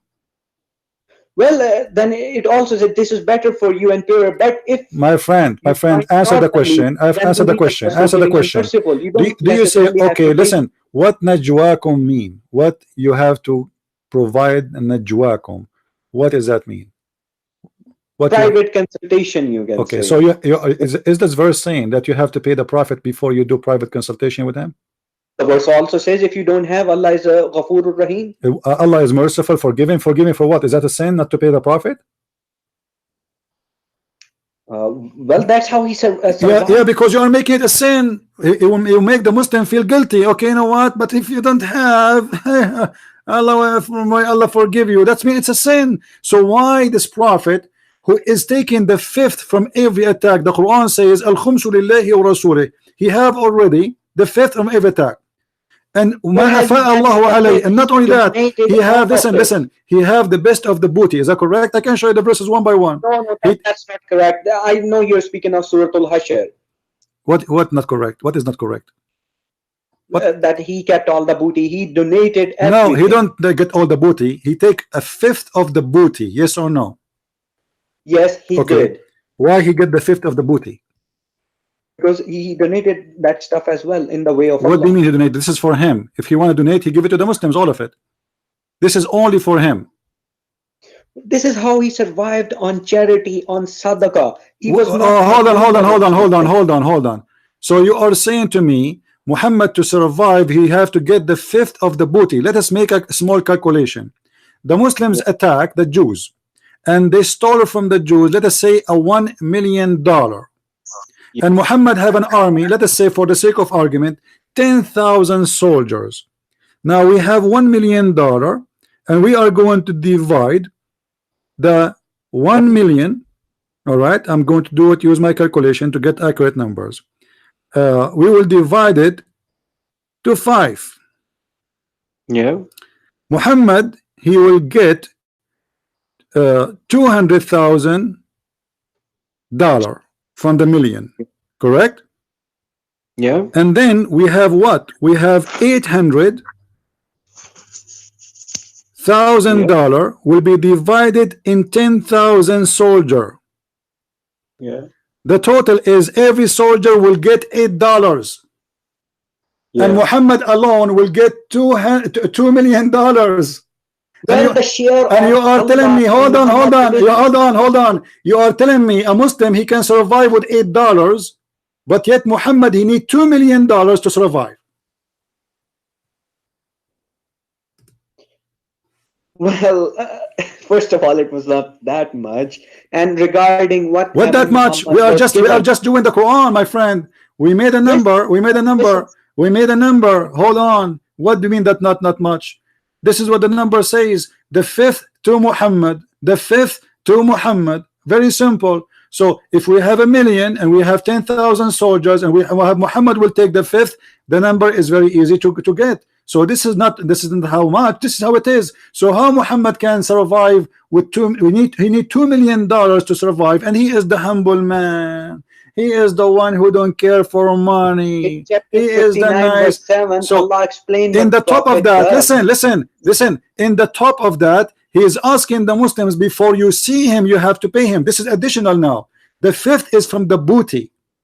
Here is not the booty. Here is he's forcing the Muslims, if you want to see me in a private consultation, you have to be rich. However, if you are poor, may Allah forgive you. It's like a sin. What kind of prophet this prophet is? Let me ask you a question. Did Jesus collect money from people to talk to them? Well, since it's not mentioned in the Quran, so I will not Okay. comment. Why the Quran did not say Moses collected money to do private service, Jesus collected money to do private service, Adam, Abraham? Why only Muhammad, he is collecting money to speak to people? Why? Well, if you speak of Moses, Moses was also asking for food and stuff. For food for who? For who? Asking people of the city for food and drinks and stuff. For what? So, for who? That's in the Quran when he went with that guy Al-Khidr. I don't know what his name My is. friend, When they were on a journey. thank you for mentioning this story. Hold on, guys. This guy, Mr. Fuad, is a treasure for Islam. He is the best of all of them. He is the one, he is leading the conversation. Let us go there. So now, as long as you mentioned the story of Al-Khidr, do you really believe in the Khidr story? Yes, I do truly believe in it. Okay, what the story of Al-Khidr is about? Well, Moses actually wanted to meet the true worshipper of God, the true man of God, who was actually given judgment. And he met one. Who is that one? Well, the name is not really mentioned who he really is. So how you mention the word Al-Khidr if you don't believe in the hadith? It just says somehow, and people think that his name was Al-Khidr. No. You just made a mistake, a horrible mistake. You are a person who don't believe in the hadith. How you know that this is Al-Khidr? And his name is Al-Khidr. For the sake of conversation. No, this is not the sake of a conversation. When you say to me his name is Al-Khidr, it's mean you are sure, and this is the name you agreed upon. No, I'm not sure. No. So you are not sure. Okay, guys, he is not sure. By my witness, he is not sure. Okay, we solved the problem, so he is not sure. Now let us go. So Moses, he wanted to meet someone. He is what? Who actually possess sound judgment. Sound judgment. What does that mean? I mean, he can judge. Judge what? Whom to kill, whom maybe not to kill, what to do, what not to do. Okay, in the story there, it says that the Moses, he have with him a fish. Do you know the story of the fish? No, that's not a Quranic story, I believe. Really? Are you sure? Yeah. You are sure? No. He actually forgot his fish or something. I know that story. Ah, Yeah. okay. So what is the story of that fish? Well, I don't really recall that one, to be honest with you. Okay. But do you believe in this story? Yeah, I do. Okay. Maybe you can mention and I All can right. recall. Is it true that this story, after it was dead, became alive? Maybe it never died. No. Allah, He told him to take a fish with him in the basket. This Yeah. fish is going to stay alive in the basket, going all the way from Israel all the way to Bahrain. Well, it could be a lungfish or something. They do actually survive. Oh, okay. I see. Maybe it's a golden fish, my friend. No problem. Okay. So now Moses, he went to meet that guy who can make judgment. Did he meet him? Yeah. Okay. How he met him? Well, I'm not sure. I'll have to go through the story again. Well, you can go to the story right now. You know, go to chapter Yeah, 18. sure. Go to chapter 18 and read for me from verse number, if you want, verse number maybe 61 61. or verse number 60 for better understanding. But when they reached the junction between them, they forgot their fish and it took its course into the sea, slipping away. Hmm. So when they had passed beyond it, Moses said to his boy, "Bring us our morning meal. We have certainly suffered in this, our journey fatigue." Hmm. He said, "Did you see when we retired to the rock? Indeed, I forgot the fish, and none made me forget it except Satan. Hmm. And I should mention it, and it took its course into the sea amazingly." Hmm. So what does that mean? What does that mean, Mr. Quran only? What do you understand from this? Well, the fish went back to the sea. Look, you see, don't you agree with me that this is the most stupid story? What does And that in mean? the word, the Arabic No, word no, my is friend, ajaba, no, which no, no, means no, no, my weird. friend. What I learned This from is a miracle of God as listen, well. listen, Fuad. What I learned from this, I mean, when God he speak to me, he teach me something. A guy he go and he took with him a fish, and now the fish is missing. What we learn from this? That Allah can do anything. Allah can do What what do He you mean? wills. I can miss my fish too. What does have to do with Allah? I missed my fish in the other day. In the other day, I have two sardines with me. I opened them. I went to the kitchen to get to get the bread. I came back. I found the sardine is missing. Why? Because a cat jumped in and ate them. This is Allah can do everything. What does have to do with this? What we learn from this story? Nothing. What is this? What is that? What does that mean? A guy, his name is Musa. He went in a trip. He had a fish with him, and now the fish is lost. So, what do you understand from this? I'm asking you. You are the Muslim. I'm the Christian. You are the Quran only. Explain to me. What does that mean? The fish went back to the sea. Okay, and what does that mean? That means, I mean, that's just a fact that happened. I mean, that's my friend, what do you mean fact it happened? Allah is supposedly telling us the story about the wisdom, an amazing story. This is a story is not even good for a cartoon. What do you mean, Moses? That Allah can help the fish go back to the sea. Really? It doesn't say that. It says the shaitan he did that. Shaitan made him forget. Okay, who is the one who moved the fish? Pardon? Who is the one who made the fish go to the sea? Could be Allah. Why? Well, I don't know. But maybe this is there's a lesson. But this is their lunch.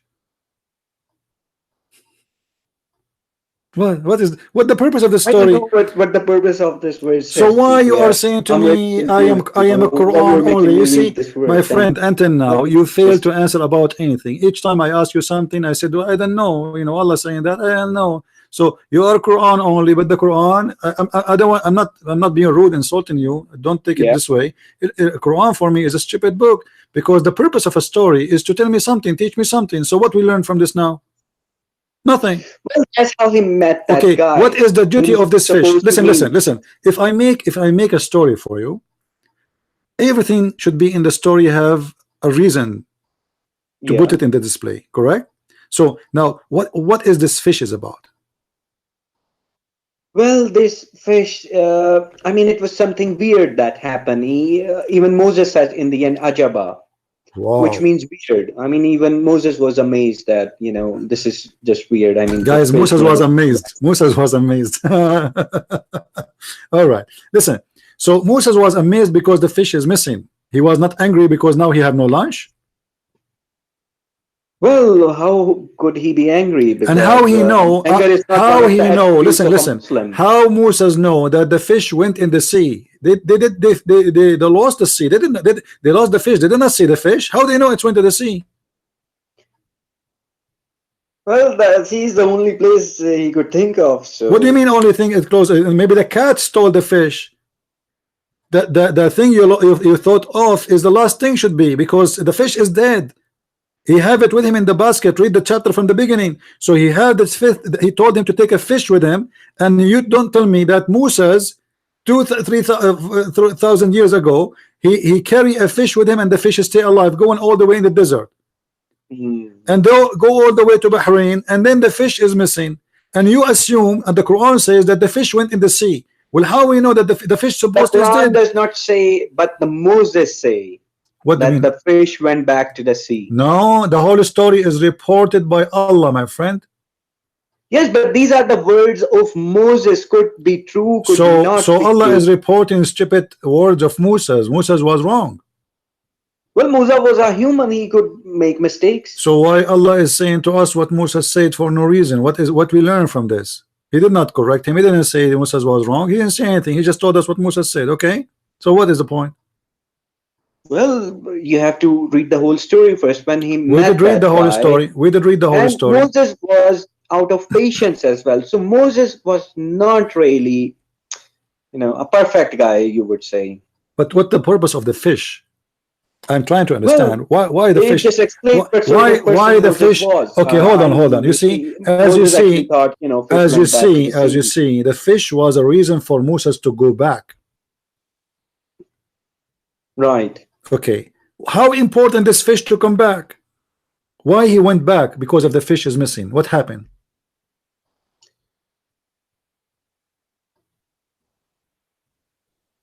What happened? And they found servant. Well, they just went back. Why? looking, Why? and Why? That's where the man. Why they went back?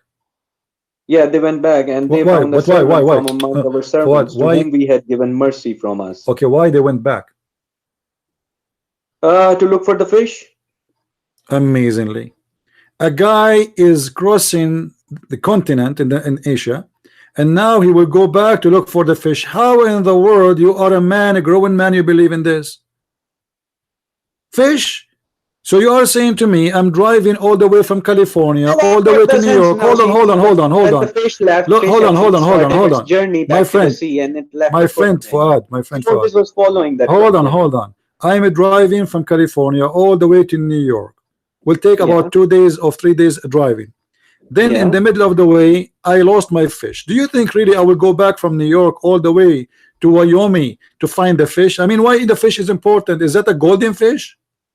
I mean, those days was different. That was all he had to What eat. do you mean? I All mean, he had? and No, he will die interest- before he find it, my friend. If this is all what he have, will be stupid to go back, because it's better to find other food to eat. Are you telling me that two men they will live the whole journey eating one fish? There was nothing where he was. My He was in the friend, my middle of friend, my desert friend. or something, Are you or in the telling me? middle of nowhere. Are you telling me that those two men they have nothing to eat all their journey except this fish? Yep. So how do we survive? Fish only? The one fish? I don't know which fish it was. Do you know how far? Could be Do you know how far Egypt or Israel from Bahrain? You have to cross all the way. You have to cross. Listen, Even in that you have to cross Syria. You have to cross Syria all the way to Iraq, and then all the way you cross all the way to Bahrain. So you have to cross at least maybe 1,500 kilometers, and they have with them one fish. Yeah, he might not be far away from sea or something. I mean, he could not be very far from the sea. So that's If why- he is close to the sea, why he is carrying with him a fish all the way from where he came from? Because Allah told him to take with him a fish. Well, it doesn't say the fish went back to the same sea he got it from. There could be a sea nearby. It doesn't matter. And you know how he know the fish went there, you don't know. Why he carried the fish, we do not know. And What is the point of this fish? We do not know. Why the fish escaped? We do not know. Why they come back to get the fish? You do not know. Yes, Allah decreed him to meet the other servant of Allah. That Where? he will Okay, talk to the fish what does that and the fish mean? will What does that speak to mean? him. What does that mean? He will meet other guy, but what if why the fish is important in the story? Because the fish left the footprint. That's where the fish went. If I thought the fish went in the sea, the fish left footprint in the sea. Well, he met him on his way, you know, Who? following the fish. No, He no, no. just met You said they follow the footprint of the fish. Yeah. Okay, how the fish? Have you ever heard of a fish have footprint? Well, it's a translation that's. Are you saying that the fish was walking in the desert? No. So what do you mean footprint of the fish? Well, that's what the translation says. It doesn't matter. I'm not asking you about the translation. I'm not asking you. I'm talking to you. You are the Muslim. I don't care. I do not need. A fish will have My a friend. print when the fish, I you do know, not falls need through the the sand or translation. something. I speak Arabic. Arabic is my first language. I don't need a translation. Don't tell me the translation says so. You say so. I asked you. Are you saying that the fish have footprint? You said yes. So you are saying that Moses, he lost his fish, and the fish was walking down a street, la la la la la la la la la la la la la la la la, and then Moses, he said to his servant, let us follow the footstep of the fish. I mean, even a cartoon they don't have, man. Well, see, Even in see the cartoon. word foot in the Arabic. Don't tell me, it's you who telling me.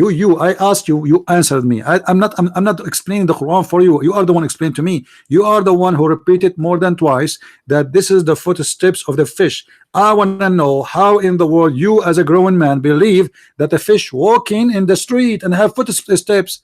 Do the fish even have a foot? The Arabic word My is friend, which do means- the fish have foot? No, the fish don't have So foot. how you say the footstep of the fish? Well, it's the translator that got me It wrong doesn't there. matter. I mean, come on, guys.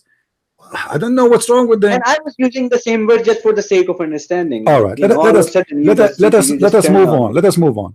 Finally, Moses, he met with the prophet Al-Khadr. All right, okay. And what Moses learned from this prophet? That he had the judgment. What does God that has mean? given him knowledge and judgment.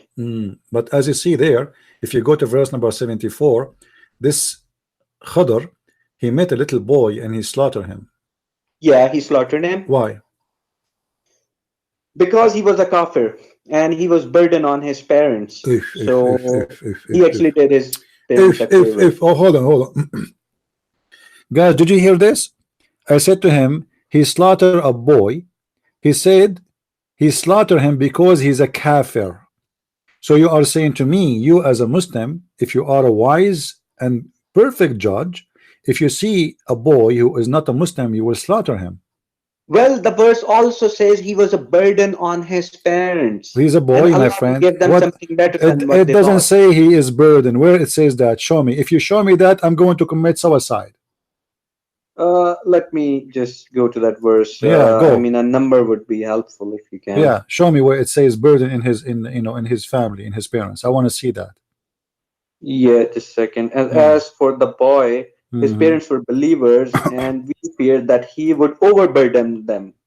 By So we transgression feared. his So feet. we feared. Yes. It is something he did not do. We feared. He was not a good boy. He did not do anything yet. It says, we feared. He might have done something. but My that's not mentioned. friend, it says clear that we feared. He did nothing. Even Moses says to him, innocent soul. He is an innocent soul. He is just little child. So he did nothing wrong yet. He was a prophet. So what if he's a kafir? You kill him? You kill a boy just because he's another Muslim?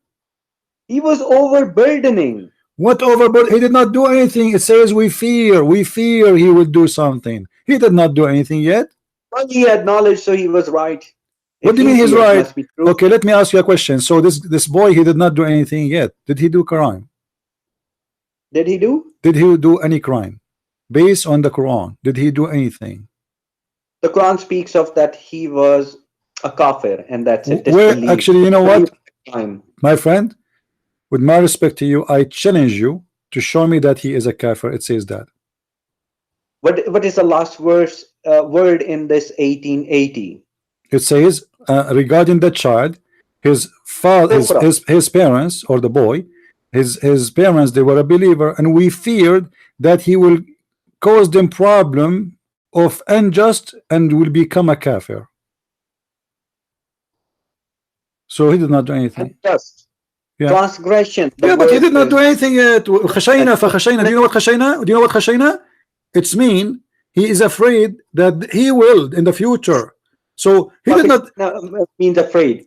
But the word is Togyana, that means transgression. Oh, doesn't matter. So what he would do in the so you kill a person before he do it? Well, he had sound judgment. What do you mean judgment? Are you saying to me in Islam you kill a person before he commit a crime? No, we don't have that judgment. No one else can do that. He was special. So what Moses will learn from this? So what the wisdom of Moses he learned? Because this is only one. Why this guy he know that he's God? No, Musa actually learned that there are people more. What he learned? What he learned? He learned nothing. He learned nothing. Actually, Moses he was kicked out of the class. If you read the rest, you will see that Al-Khadr he says to him, "Get lost, man. Go back home." He fired him from the school. He fired him. Okay, so now Moses is still stupid and Al-Khadr is smart. What is the wisdom of killing a boy before he commit a crime? Well, Al-Khadr knew. What? He knew why. Who is he to know? What do you mean he knew? And this is against justice. You know, isn't it your God who says that every soul should pay for its sin? Yeah, he paid for it. So where is the sin? The guy did not do a sin yet. You make him pay for he killed nobody. Let us say for the sake of argument. Listen. Let us say he will be a bad person when he go after he become a bad person. You kill him then, but you don't kill a child. And if this is true, that means all the bad children should be killed before they are growing. Anyone who will leave Islam should be killed before he leave Islam. This is what the verse is saying. Not Al-Khadr. No, Al-Khadr is the one who did that, and you said you confirm that Allah is the one who taught him that, right? Yes, Allah is the one. So you are saying your God Allah, he ordered the good Muslim like Al-Khadr to slaughter little children who they are children of believers just because they might leave Islam when they grow. Well, that's Allah deciding stuff. Who am I to say something? What power do I have? You are just a person who have no power, but you don't understand that this is against logic, and this is very stupid, and it's a crime. Because I think that was intelligent. I think that was okay. Let me ask you: do you agree with killing apostate then? No, I don't agree. So why are you agreeing with Moses? Why are you agreeing with Al-Khadr killing the child? He was a special person. He had knowledge. Even Moses, a person like Moses, Kalimullah, I think he is. Even Moses did not possess that knowledge. Okay. Well, as long this is the case, if we go to Quran, let us say,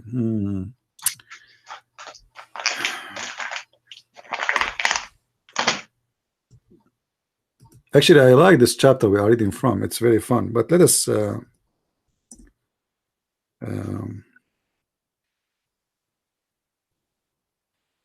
Let us go to a different verse.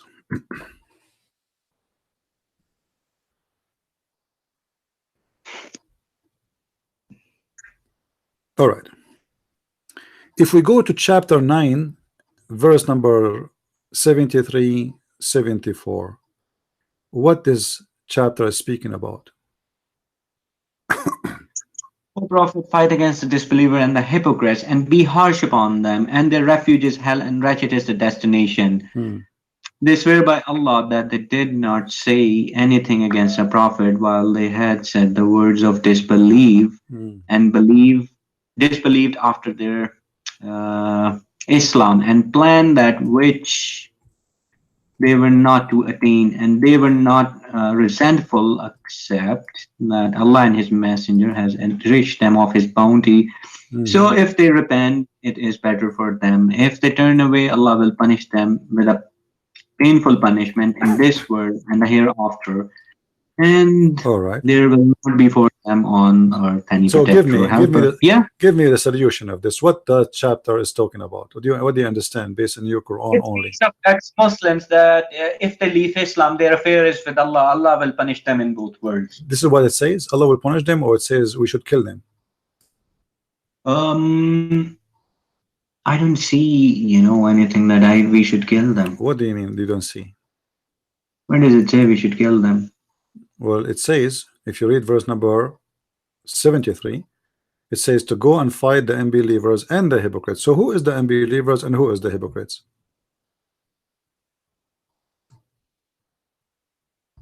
Fight against the disbelievers.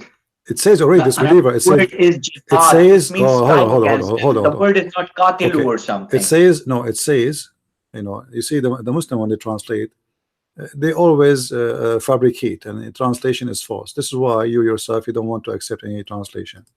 I understand. Okay. So it says, يا أيها النبي جاهد الكفار والمنافقين. Do jihad. الكفار والمنافقين. Who is the kuffar and who is al-munafiqeen? Well, the people of Makkah, they were actually kuffar, and the munafiqeen were among them pretending to be Muslims.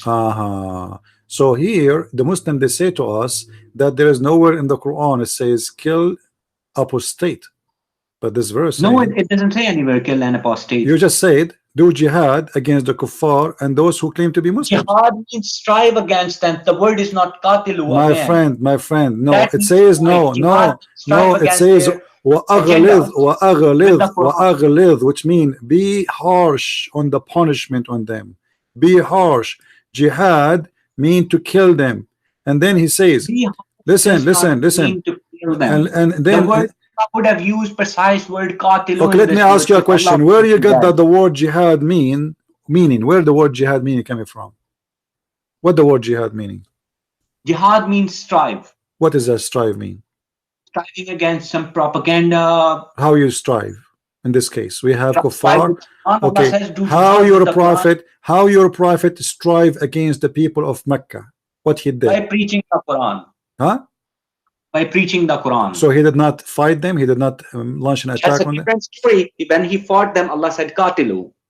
Fight them. Did he fight them or not? He did fight them. Okay. So where is the strive against them? What strive?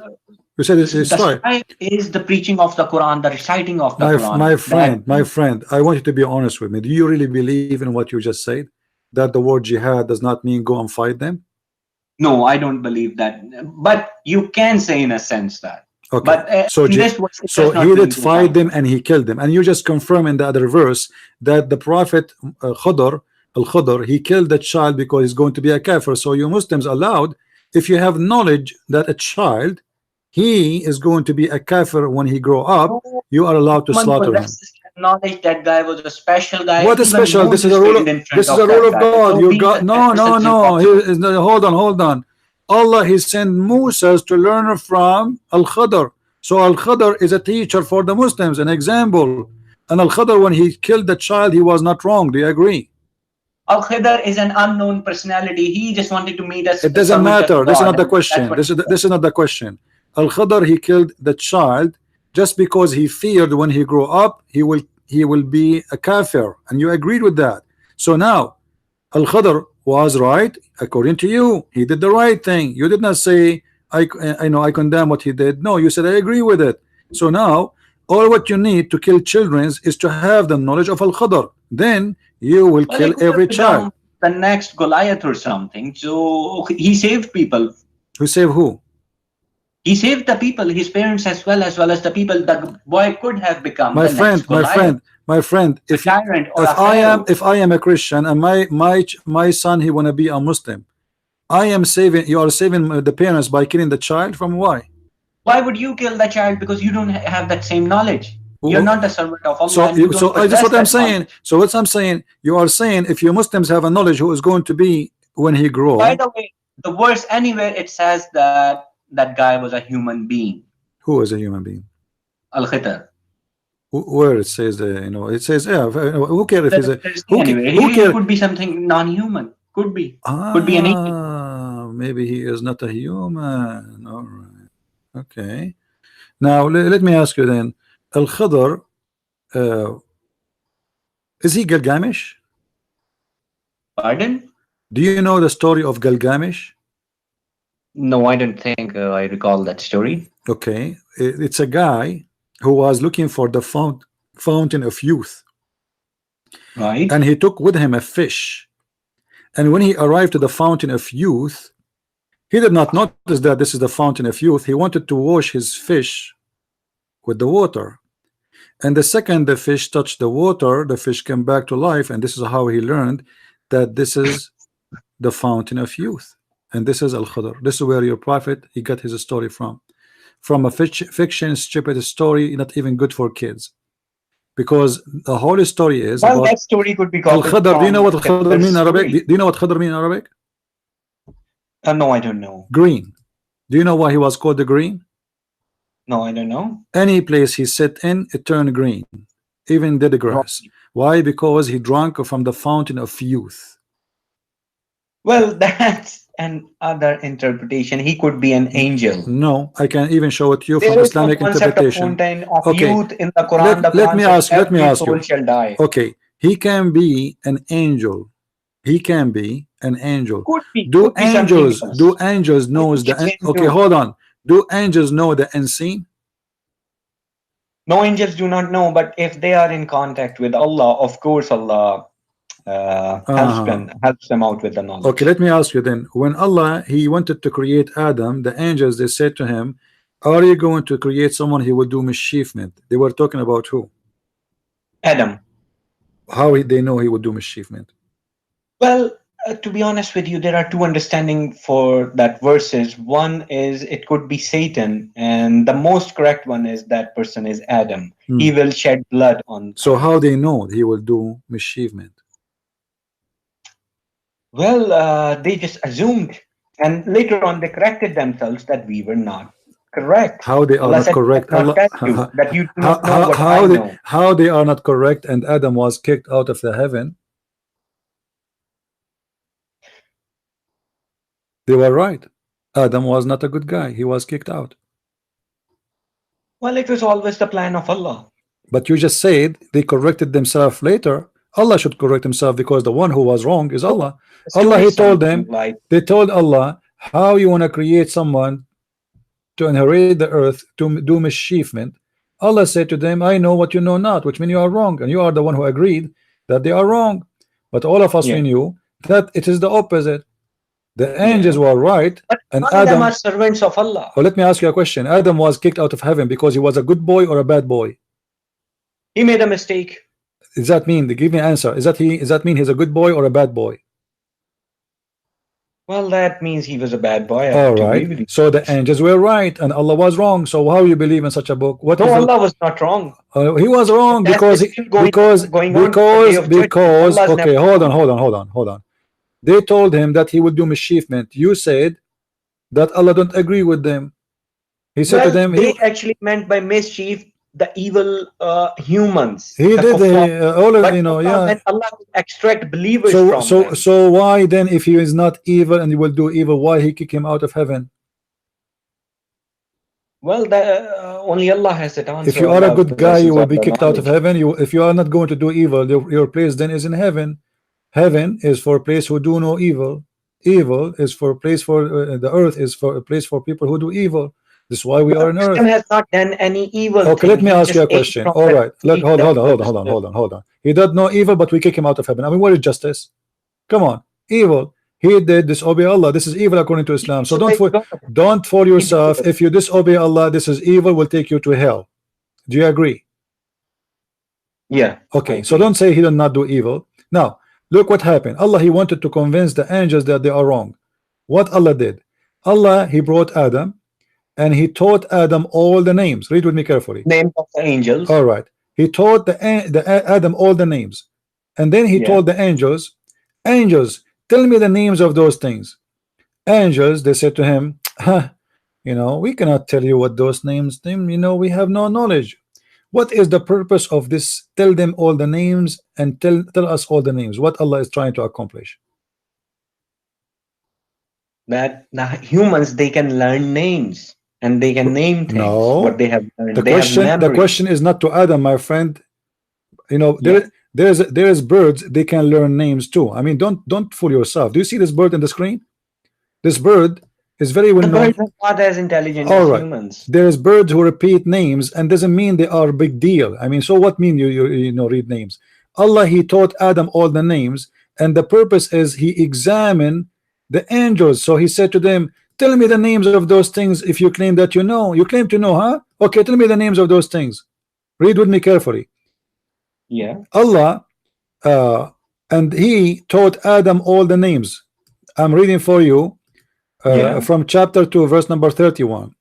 And he taught Adam all the names of all things. Then he placed them, which means the things, before the angels. So the purpose is to show them what Allah can do and how they are incapable of telling the names. And he said to them, tell me the names of these if you are right.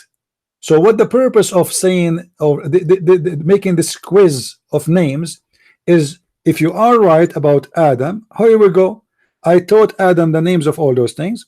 But he's intelligent enough and he can memorize. Let us see. I'm not talking about Adam now. I'm talking about the intelligence of your God. My friend, your God is stupid. You will notice with me in a second that how stupid he is. Read carefully. That's blasphemy. I mean, it doesn't matter what you think. For me, your God does not exist. But hold on. Adam, he was taught the names. Allah, now he taught the angels. Okay, tell me the names of those things if you are right. Right about what? Right about Adam. Correct? Yeah. All right. So now what the connection between tell me those names about those things and if you are right? What is the connection? The connection is he can memorize. Human being is not my friend, he is saying to them if you are right. Yeah. So what the connection? Tell me the names if you are right. Adam is not involved here now. He is placing the names, the things like the TV, computer, phone, cats, rats. He placed them all in the front of the angels, and he said to them, tell me the names of those things. Angels, they said to him, we do not know except what you told us. We cannot. And he is saying to them, tell me the names of those things if you are right. Right about what? Right about Adam, he would do mischievement. Yeah. Okay, so I agree, right? Well, I still don't know what you actually meant by what that, do you mean you don't agree? I want you to say yes or no. The angels, they accuse Adam of doing mischievement. Allah, he made a quiz to prove them that they are wrong. So tell me all those names if you are right. Right about what? About what they mean, what they said, that he will make mischievement. Read verse number 30 and verse number 31. They said he will do mischievement. Allah, he said to them, I know what you know not. And right away, Allah, he taught Adam all the names. Not everything is shared. It's just part of you know what Allah knows. It doesn't matter. This is not the topic, my friend. I don't know how old are you. How old are you, Mr. Fuad? I'm 32. 32. You are a growing man, you know. When I was 32, like this is maybe 80 years ago, I was really a lot wiser than you. Be careful, my friend. It says that they made an accusation that he will do mischievement. Read it carefully with me, number 30. They said, wilt thou place therein one who will make mischief therein and shed blood? Allah right away said to them, he said, I know what you know not, which means shut up, you do not know what are you talking about. And now he want to prove to them, hold on, he want to prove to them that they do not know what they are talking about and they have no knowledge. So what he did, he taught Adam all the names, and then he brought Allah proved that they're wrong. So finally you got it. So he wanted to prove to them that they are wrong about Adam. Thank you.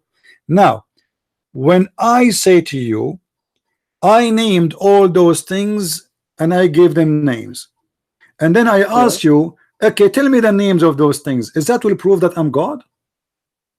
No, of course. So what the point of this stupid names game? Well, human being was a new creation. My friend, what in your answer?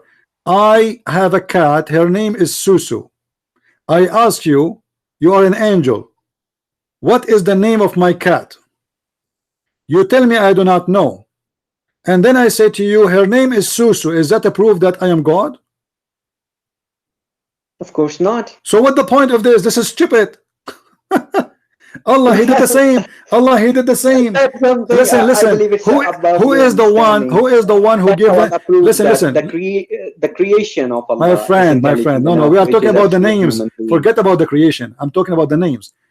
Allah is the one who gave those things the names, correct? Yeah. Okay. If I am the one who gave them the names, what is the miracle here I did if I am the one who gave them the names and I know the names? What about we do the opposite? Allah says to the angel, what about Allah says to the angel, okay, name those things and don't tell me the names and I will tell you their names. That would be a miracle. But I am the one who gave them the names and then I tell you the names. That would be stupid. Imagine I have a bunch of cats, a bunch of dogs, a bunch of goats, and I place them in the front of you. Understand, CP, yeah, but what? So you see, when you say Quran, my friend, when a Muslim he say Quran only. I mean, I don't have any problem with your understanding. That's fine. But you have to admit this is stupid. Don't you agree? Allah, he proved. I don't. Well, Allah, he proved what here? He proved nothing. So what if he taught Adam all the names? How he proved that he know what they know not? What is the proof? Well, the angels didn't expect Adam to name the things. No, it's not Adam. Adam just a person to show them that I taught him, and he will go, he will recite them for you. I am the one who taught him. So the point is that he is the one who knows. This is the point. So what the point? There's no point. It's stupid. This is a story, it's not even for kids, and you are a grown man, 32 years old. You want to believe in this garbage? What can you say? It makes a lot of sense to me, but you are, I mean, it's nothing. So why it makes sense to you? Explain to me. I'm listening. Why it makes sense? If you are the one who named the things, where is the miracle here? My understanding is that angels thought that human is actually a dumb creature or something made of clay and all, but no, this is not the point here. He's saying to them, I know what you know not. It's not. He did not say Adam. He know what. He did not say. He did not say Adam. He know what you know not. He said, I know what you know not. And then when he asked them about the names, they said to him, they said, the glory to thee of the knowledge we have none. Which mean Allah, he proved to them that he is the one who have the knowledge. They admitted now we are wrong, and you are the one who said we are wrong. Wrong about what?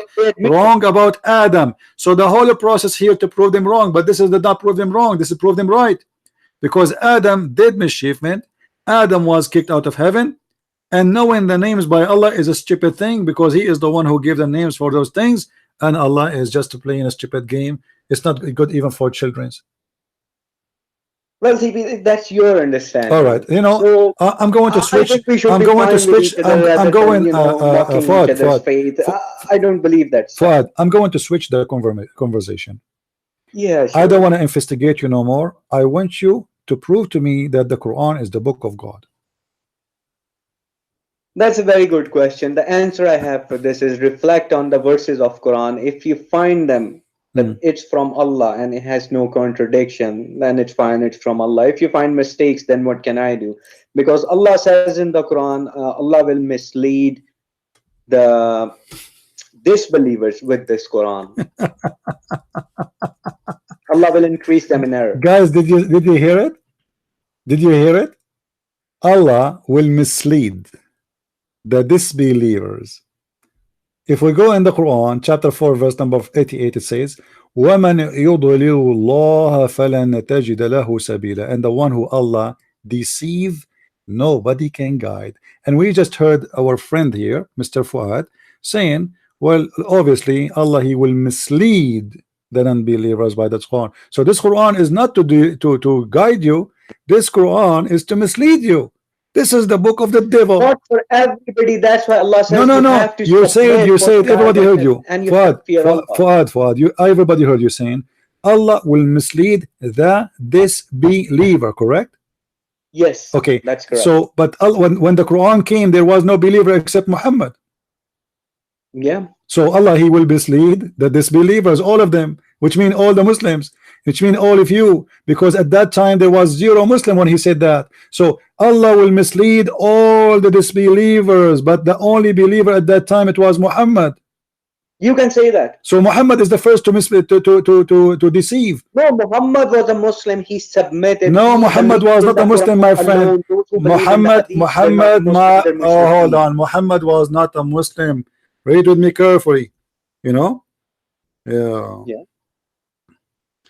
In the Quran, it says that Allah, he found Muhammad lost and he guided.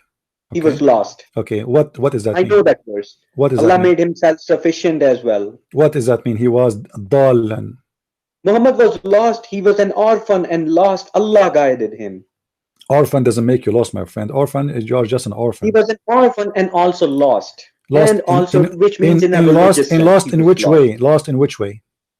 Religious way. All right, thank you. So he was a disbeliever too. Yeah. Okay. I mean, So if it's so in the why? Quran, that's So it. how I don't Allah? know. So how Allah will misguide by the Quran? Will deceive by the Quran the disbelievers? If Muhammad himself was a disbeliever. That is not say every single disbeliever will be misled by the Quran. Ah, so Allah, he made a book, and this book is a magical book. Some people they will be deceived by this book, and some people they will be guided by this book. Yeah. So what the point? Why this book? This means this book is not from God. And we should do what Allah says. What Allah said? That you should do salah, you should do zakat. This is what will make you go to heaven? And do good deeds. Help the poor, orphans. Okay. But this will take you to heaven. Yeah, this is all that will take us to heaven. Okay. How you held how you held the orphan? Well, just look after them, help them out. How you help them?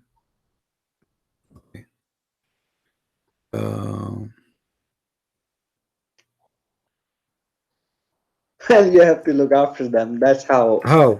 No, you need to tell me how. Is that by having sex with them? Is that by having sex with them? No way. Okay. Well, the Quran says that. Quran says you can marry 1, 2, 3, or 4 of them. Okay. What about the orphan? Which verse is speaking about the orphan in the Quran? The verse you have opened up. Which one? That you can marry 1, 2, or 3, or 4 of them. I don't know exactly. This is about orphan. You can marry orphan. Yeah, you can marry up to 4. But they are orphan. They are kids. No, when they grow up, of course. Ah, I thought you are helping the orphan. This is if they are growing up already, my friend. If they are growing up already, they are not orphan. Consuming their property into they are not orphan. They are not orphan. Not orphan. And listen. In the Quran, your book saying that Muhammad, he don't know what faith is. What was the religion of Muhammad? Well, he was lost. That's all Quran says. What his religion was? He was an atheist. Yeah, Quran does not speak of it. Okay, what do you think? At that time, people they used to worship Al-Lat and Al-Uzza. Maybe he didn't believe in anything. He was just lost, and he was not a mushrik. Allah has never called him a mushrik. Allah called him lost. Okay. You see, when you quote for me the chapter of An-Najm, it says that your friend he was not misguided. Why it says what makes he was not misguided when the Quran was revealed to him, of course. Have you ever heard have you ever heard of the satanic verses? Pardon? Have you ever heard of the satanic verses? I mean, come on, CP, even you know that Allah is questioning, do you believe in Allah, Tuzat, and Al-Manat? No, I'm asking you, do you okay, that does not say you should okay, but the them. Quran confirmed that Allah he received satanic verses. I mean, come on, you can do better than that. Well, here we go. It's in front of you, chapter 22, verse number 52.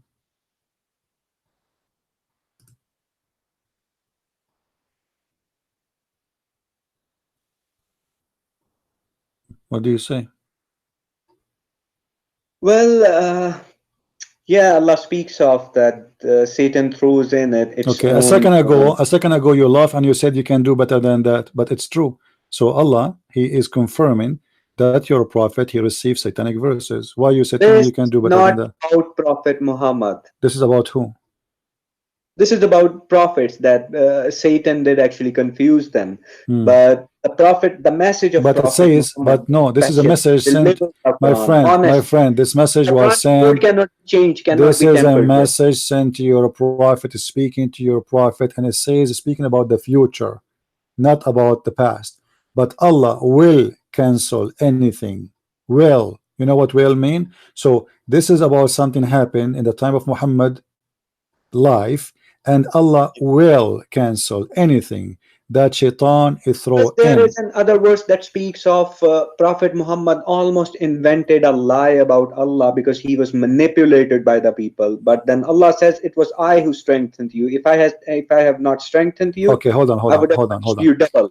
But Allah he confirmed that he shaitan he throw in the desire of the prophet, and Allah will cancel. What Allah will cancel? Allah will cancel what?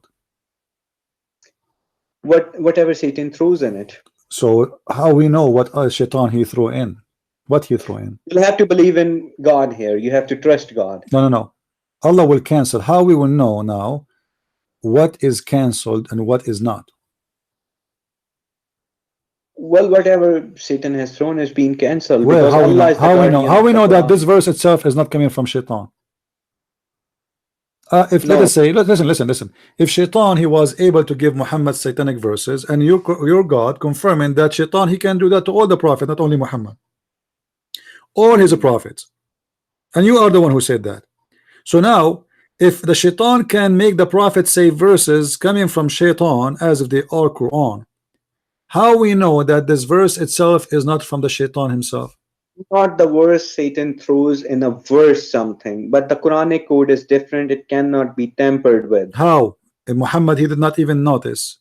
All the Muslim scholars Well, report Muhammad the story. was about to make a mistake. Muhammad was about to invent a lie about Allah. No. It's not about. It says he will cancel. You cannot say he will cancel if he did not do it yet.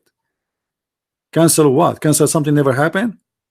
Use your intelligence, my friend. Cancel what is about to happen. No, not about what happened. No, anything he throw already. It says he throw. Yeah. So he throw already, and Allah will cancel it. So already it happened, not something it will happen. What Allah will cancel it because it's already happened.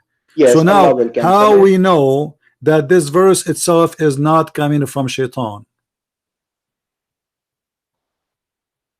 No, this was not coming from shaitan. How you know? How you know? Been sincere. How you know? Shaitan he will make you. Shaitan he will make you comfortable because now people didn't notice that Muhammad is a fake prophet and he is satanic prophet and he worshipped the daughters of the Lat. So now Muhammad he want to make himself look good. So he said, "Don't worry, be happy. Allah will cancel it." How we know that this verse itself is not coming from shaitan if already shaitan he throw in the mind of Muhammad and the mouth of Muhammad words?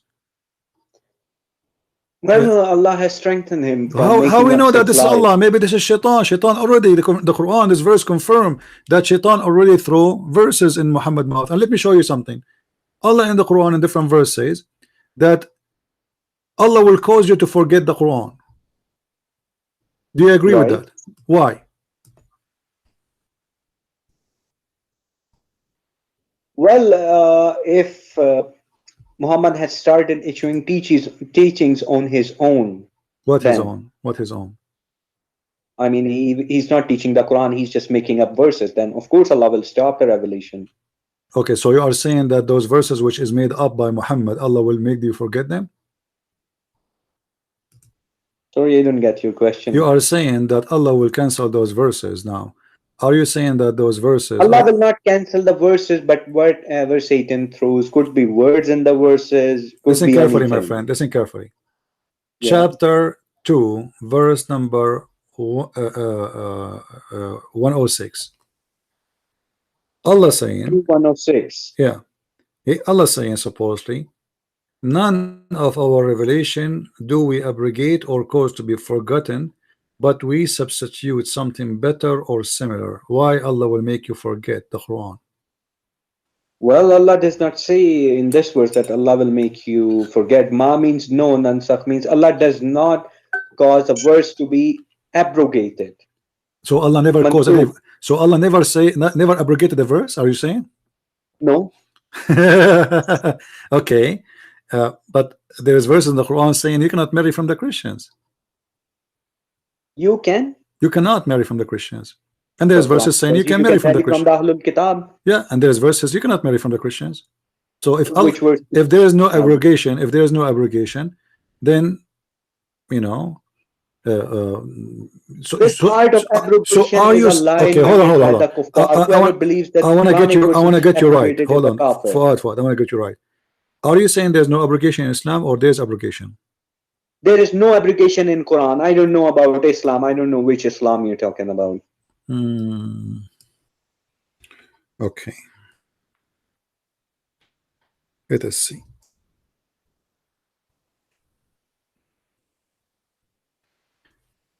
The verse in the front of you, it says, وَلَا تَنْكَحُ الْمُشْرِكَاتَ حَتَّى يُؤْمِنَّ وَالْأَمَ الْمُؤْمِنَ خَيْرٌ مِنْ مُشْرِكَةٍ. Don't marry or don't have sex with women who they are mushrikat. Chapter 2, verse number 221. Yeah. Okay. Yeah. Okay. But you said the other verse saying that you can marry Christians, correct? It says you can marry those Christians who are virgin. Where it says that? Let me. Virgins. Virgins. This so is. It says Allah made food of Ahlul Kitab lawful for you. And yeah, let me check.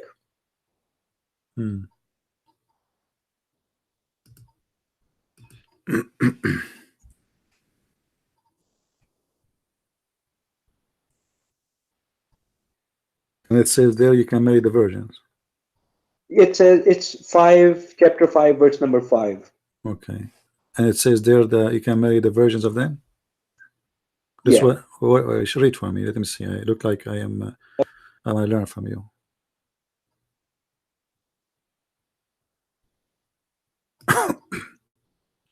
Virgin believers of the book. Really? Where it says the word virgins? Wal muhsanatu minal mu'minati. I mean, this is where it says in the verse. Where is the word? Where is the word? Where is the word virgin? Wal muhsanatu means virgin. That's from the same verse which you see, used, my friend. Before I told you the word muhsanat. It means the married women. So the mother of Christ was a married woman because Allah calls her muhsanat. Okay. Here you are saying it's mean the virgins, correct? It means virgin. No, it's mean that those.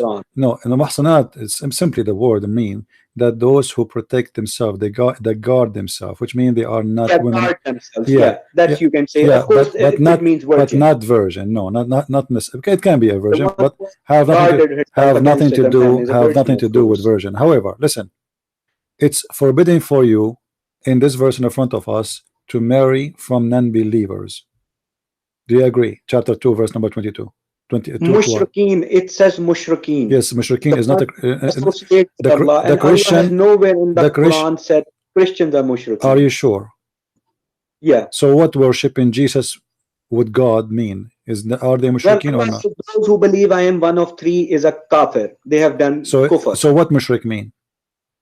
Mushrik means one who sets abominations to God, one who associates with Allah. Okay, so Jesus, let us say the Christian, they worship beside Allah, Jesus. Is that mushrik or no? Oh, you believe that Jesus is God, so you're just... Well, those the Christians, my friend. The Christian you are talking about, they believe in Jesus as God too. What are you talking about? Jesus as God, yeah, that's fine. Jesus is God. So how come that's shirk? Okay, well, the Quran says that the Messiah is one of three, and one of them is Allah. Those who say that God is one of three are kuffar. They have committed kufr. So they are not mushrikeen. No, they're not mushrikeen. But now they have at least three gods according to you in Islam, the Quran. They have Mary and Allah and Jesus. Are they mushrikeen or not? I think that verse speaks of Trinity, where Father, Holy Spirit. No, and the Son. Trinity, but the Islamic Trinity, Muhammad got it wrong. So if the Christian believe that the Trinity is Mary and Allah and Jesus, is that shirk or not? Well, then that's shirk. Okay, so why you are saying to me there's no abrogation? Because this verse says you cannot have a woman, she is from the Well, mushrikeen. this verse forbids you from My mushrik, friend, not obviously, ahlul. obviously you have no idea. What are you talking about? The Quran is, all of it is about abrogation. There's tons of verses in the Quran abrogated. No, that's a lie. Never ever a verse of the Quran has been abrogated. Really? Okay, hold on. Yeah. Okay. If we go and we see, is the alcohol forbidden in Islam? Not really. Not Allah really. says it's footstep of Satan, amalul shaitan. Okay, so is it forbidden or not? No, it's not forbidden. It's not haram. I wouldn't say that. Okay. Allah says there's less benefit in him than. So it's not forbidden in Islam. Let us read this verse. Yeah. Chapter 2, verse number 219. What this chapter says? Chapter 5, verse number 90. What this chapter says? What does it say? It says to I'm you. actually looking at your screen. It says to mine. you. All right. It says, let us see my screen if you wish. Oh, who you believe, alcohol and gambling and etc. and playing with the stones and arrows and etc. is abomination of Satan handwork. So avoid those things. Allah is forbidding you from doing. Avoid them, but it does not use the word haram. It is haram. It says fajtanibuh. But the word haram is not there. That's the proper word my for friend. forbidding No, something. okay, you know what? Allah says stay away from them, and that's a Okay. good thing. Okay, stay away does not mean haram. Well, Allah also speaks in the Quran that don't pray when you're high. Listen, I'm asking you serious question. Why would Allah mention such a verse? When I say stay away from it, that means it's not haram? No. Okay. So it's just something you shouldn't do. So all those things, all those away from. There's a big difference. I mean, you're just limiting yourself to halal and haram. Hold on. In chapter 16, verse number 36, it says wajtanibu taghut. Does that mean haram or not? Taghut. Wajtanibu taghut. The same word. You said just stay away from it. We didn't stay away from taghut because hadith is the taghut. My friend, this is the question. A taghut here is a shaitan, Satan. So no, taghut does not mean shaitan. Taghut means any teachings, anything outside the Quran. Hadith is a taghut. Okay, is the shaitan is the shaitan is the evil one? Yes, shaitan is the evil one. So are you saying it's not halal, it's not haram for you to do evil? No, I'm not saying that it's okay. So the word ijtanabu, this is the same word is used there. It says ijtanibu. You said to me ijtanibu does not mean haram. Here it says wajtanibu. No, this word it says wajtanibu. You said it does not mean haram. I'm showing you the same word in different verse. Wajtanibu taghut, and stay away from the evil. Does that mean haram for you to do evil, or do that can and be do the understanding? and do satanic work, or it's halal? Is it halal or haram? You to drink it as well. That's something you should just stay away from. That's no good for you. Okay. What about okay, hold on. Is awthan, is statues, is pagans are haram for you or halal? What is haram? Sorry? Awthan. The awthan, the idols, the pagan idols. The pagan idols, they're unclean, they're najas. All right. So is the food provided for the idols is haram for you or it's lawful? Yes, that is haram. Okay, where in the Quran it says that? Well, it's in the same verse. Which verse? Well, maybe I'm not sure if the word haram is being used. It does not say haram, it says ijtanibu. Then okay, I agree with you. Then it means haram. I mean, you see, you make me feel like I'm in a nursing school, so I have to show you 10 verses. No, I'm not a stubborn person, but yeah, my friend, why you are saying, why you from the beginning you say I'm not sure, and we don't need to go and show you verse after verse and show you that this is what the verse mean. So now we have a contradiction. You said there's no obligation. We go to zero. You said the word ijtanibu does not mean haram. But now we discovered that, okay, I agree with you, the word tajtanibu mean haram. So now it's not lawful for you. It is, you should not marry a kuffar, and you should not do that. And the Christians are kuffar, and they are mushrikeen too. Well, Allah has forbidden from mushrikeen, not Ahlul Kitab. Okay, so you are saying the Ahlul Kitab, not mushrikeen. I asked you many times. Among them, you know, maybe those who believe Jesus is God, they're not mushrikeen, they're actually kuffar. You know, If you say I like Mary you. is part of Trinity, then there is a shift. I like Well, you. I like you, my friend. I like you. Seriously, you are very fun. I like. No, listen. Let me show you. When you say the Christians are not mushrikeen, they are kuffar. Obviously, you do not know what kuffar mean, and you do not know what mushrikeen mean, because both words, it mean the same thing, except No, that they don't mean the same thing. Kuffar means rejected. mushrikeen alone mean that those who believe in Allah but they associate with him. The kuffar is someone maybe, but not necessarily, believe in other God, but maybe he believe in. So the Quran confirm already. The says that they have become kuffar to what was revealed to them. What? So you have become those who believe that, you know, Mary is part of Trinity. They are the kuffar of the New Testament. Yeah, but you know the Quran in chapter of Al-Ma'idah, verse number 72 and 73 says that those who believe that Allah is the Messiah, the son of Maryam, they are mushrikeen. And you said we are not mushrikeen. Well, if the verse says so, then. But you said there's nowhere in the Quran it says that. Can you show me the verse, please? Okay, hold on. Oh, you know, Fuad, when I talk to Muslims, I feel like seriously, like I am talking to, you know, kids. With my respect to you, you know, are a growing man, but Muslims do not know their religion, and they confirm to you that they know.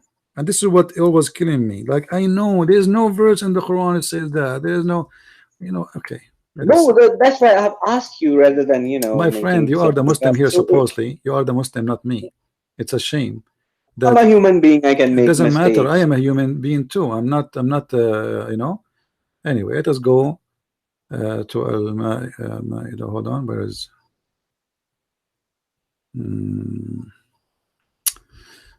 All right. We go to. Okay.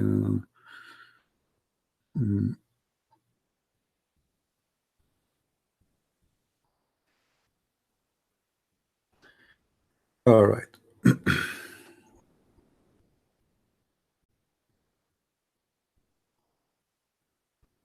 Where is it? Chapter 5. Okay. If we go to chapter 5. لقد كفر الله الذين قالوا أن الله ثالث ثلاثة. Those who they say that Allah is one of three, they are kuffar. All right. Yeah. And then if we go to verse 72.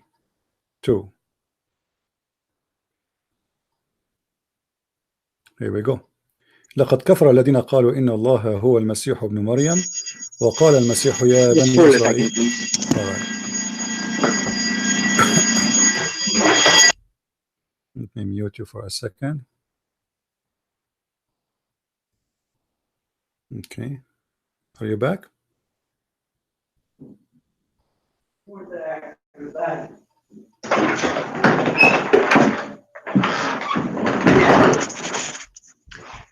Okay, I'm back. Sorry about that. All right. Go to verse number 72, please, and tell me what is the verse saying. 72. Yeah. Which chapter? Well, you can actually go to verse, verse 72, and chapter number 5. Chapter 5, 72.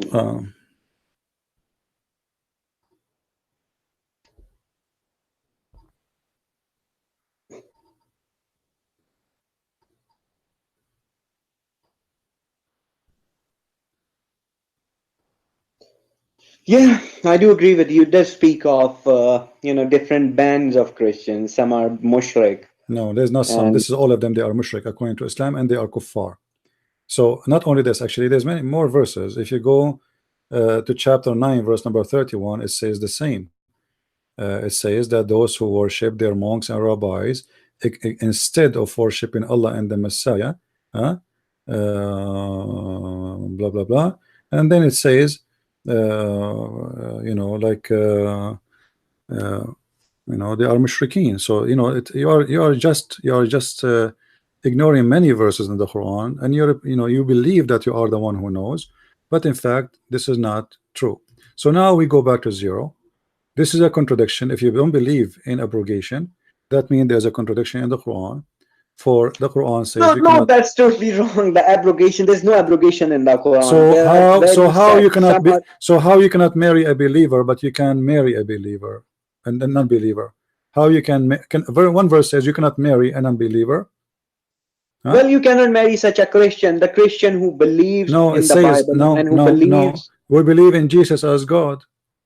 No, the one who does not believe Jesus there is not even a single Christian, my friend. What are you talking about? If you are a Christian, you don't believe in Jesus as God, you are no Christian, and the Jews are mushrikeen too. Obviously, you have no idea what your book is about.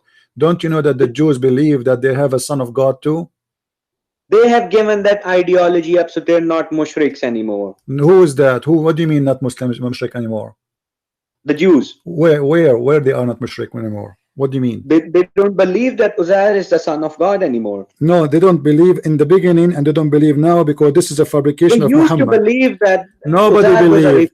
This is my friend, this is a stupid mistake of your prophet. There's nobody in the world of the Jews ever heard of someone, his name is Uzair, and they worship a guy, his name is Uzair. Where is Uzair? Who is Uzair? Nobody of the Jews worshipped him. Nobody. No, it says no. وقالت اليهود. No, listen carefully. وقالت اليهود وعزير ابن الله. They worship him as a son of God, and this is in chapter 9, verse number 30, and this is in the time of Muhammad supposedly, but not even a single Jew believe in that. Well, they gave up this ideology. Where you mean? When do you mean give up? Give me proof. Where do you get this from? Give me. Show me one copy of the Torah. So it's false. It's false. It's a lie. Whatever the Quran says, it is a lie. It's a lie. So you see, you take the Quran over all the manuscript of the Jews. The Jews, they have manuscript go to thousands of years, and you refuse all the manuscript, and you accept a guy who came 600 years. It's been manipulated and written by. So how you know that this is not? So how you do not know that this verse itself is not a fabrication? Because not even a single Jew, he have a guy. His name is Uzair, and he's son of God. 12 tribes, so one of them. Which one? But no, it doesn't say a tribe. It says no. It says وقالت اليهود. All the Yahud, they say that. This is false. وقالت النصارى. All the Nasara, they say that. Didn't say some of the Nasara. Wake up. Well, they used to believe that. They just don't anymore. You have a proof? Do you have a proof? Do you have a proof? No, I don't have proof. So you have how proof you know that there was never a guy? Yeah, because we have the Torah. We have the Torah. Well, the same, is just the same as the same. You know, the same. Let me ask you. Let me ask you. let us finish with this, because it's endless. I can show you endless mistakes in your Quran, and my friend Fuad, I don't want to insult you, but your book is the most stupid book ever. I want to ask you, Mary is the daughter. Listen, my friend. Mary is the daughter of who? Imran. Oh no, not. Imran. Okay. Yeah. Who is the father of Aaron or Aaron or Harun? Imran. Father of Harun is Imran too? Yeah. Okay. So that will make Mary the sister of Harun. Yeah. But Mary, the mother of Jesus, exists long after Harun. Well, that's a good one, because do you think there was just one man in the history, Aaron, and that was brother of Moses, and since then never ever any Jew named himself Aaron? So Imran, it's happened that the Quran says that Mary is the sister of Aaron, and it says happened that both of them, they have the same father name, and it happened that Harun and Musa's, they have a sister, her name is Maryam. I mean, amazingly. Where does Quran speaks of Maryam, the sister of Moses, in the Quran? You don't have it in So the I Quran. don't know, CP, what My stories friend, in this is from the Bible. Your prophet, he learned from the Jews that Aaron, he have a sister. Aaron and Moses, they have a sister. Her name is Maryam. So Muhammad, he Well, thought, the Quran speaks of sister of Moses. where? I don't know when he was. Chapter 19, verse number 28. Maybe I think so. I'm not sure. This is the mother of Jesus. Yeah. Okay, so how she is the sister of Aaron? The mother of Jesus is not sister of Aaron. He's just a different Aaron.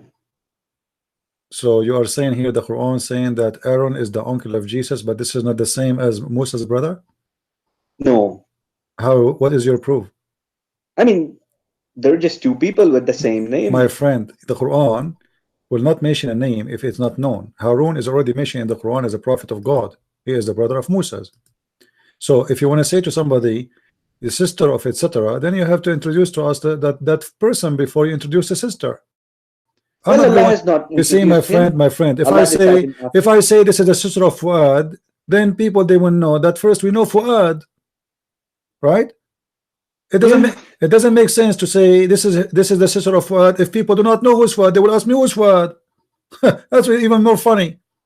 So when he say, oh, sister of Aaron, that's mean Aaron is already introduced, and Aaron or Harun is already mentioned as a prophet. He is the brother of Moses. There's no two Harun in the whole Quran. So the Quran made a stupid mistake. Muhammad, he thought that Harun is the same guy who is the brother of Mary. Why? Because the Jews, they have a woman, her name is Maryam. She is the sister of Aaron, and she is the daughter of Amran, or in the Hebrew, Amram. So Muhammad, he thought that this is the same Maryam, the sister of Jesus, the mother of Jesus, and Maryam, the sister of Aaron. And this is why we'll find the story, which you don't believe in anyway, that Ka'b al-Ahbar, which is a rabbi, he went to Aisha and he said to her, but you know, Mary is not the sister of Aaron. And Aisha, she said to him, you are a liar, which means Aisha, she don't believe him when he pointed the mistake Muhammad is making. So this is why we have a stupid mistake in the Quran, believing that Mary is the sister. Is you have been reading the silly hadiths, and that's my what you friend. get from I am now proving to you from the Quran. You have no proof that Aaron or Harun is not the same, the brother of Moses, and there's no way you say, oh, sister of Aaron, without introducing Aaron for me. Because that would be stupid. And the Quran, as you see, all those verses introducing to us who is Aaron already, so we know who's Harun. This is why there's no need to introduce him, because already he's introduced. The story of Harun and Moses already is mentioned many times in the Quran. So now he jumped to say, oh, sister of Aaron, because he do not need to say who is Aaron. He is introducing Mary, the daughter of Amran, the sister of Aaron. So it was an introduction for this woman, who she did get a pregnant without having a husband. Well, that's your understanding. No, this is not my understanding. Otherwise, prove me wrong. Who is Harun? I don't know from where you have learned. No. I want you to tell me who is Harun. Harun, the brother of Mary. You say this is another Harun. How you know? Who told you this is another Harun? Prove it to me. There's only. Let me ask you. There is only. Is it true that there is only one Harun in the Quran? Only one? No, there are basically two Haruns in the Quran. One is the brother of Moses. Who is the second one? Who is the second one? Brother of Maryam. How you know that this is not the same? Well, they're not same. The time is not same. How you know? How you know this is not the same person? No. Okay. When you say, oh, sister of Aaron, why the Quran did not mention that the father of Mary, she have a daughter, her name is Maryam, and a son, his name is Harun? If you go there in the verse, you will see that Harun and his biography Listen, be listen. mentioned when Allah has chosen Maryam. Listen. Your God, he mentioned the story of a man who is old. And this man, he brought a son, his name is Yahya. Correct? Yeah. Okay. And then he mentioned a story of a same thing. A person or a man who have only one daughter, her name is Maryam. No, the Quran does not say that there's just one daughter and she's Really? Maryam. Really? Okay, let us see that. Where in the Maybe Quran? she would be one daughter. She's just one sister. Okay, Just one woman in the okay. house. Let me ask you, where in the Quran it speak about Maryam, that she is, how she is born? Do you know? No, I don't know. So how you know that the Quran did not, you know? Oh yeah, I mean the good news was given to the mother of Mary Okay, that it's a woman okay, all right, that she will serve God, all right, and she said, "How can it be a woman? okay. So No fool the wife of expecting a dog Amran, would okay. serve God." Why Allah did not mention that Mary, she is the sister of Aaron in that verse? Here we go. It's speaking about that this woman. It's irrelevant Why? mentioning Aaron So here. is it relevant to tell us that she is a sister of Aaron? What the point to say she is sister of Aaron? Already we know that she is the daughter of Amran.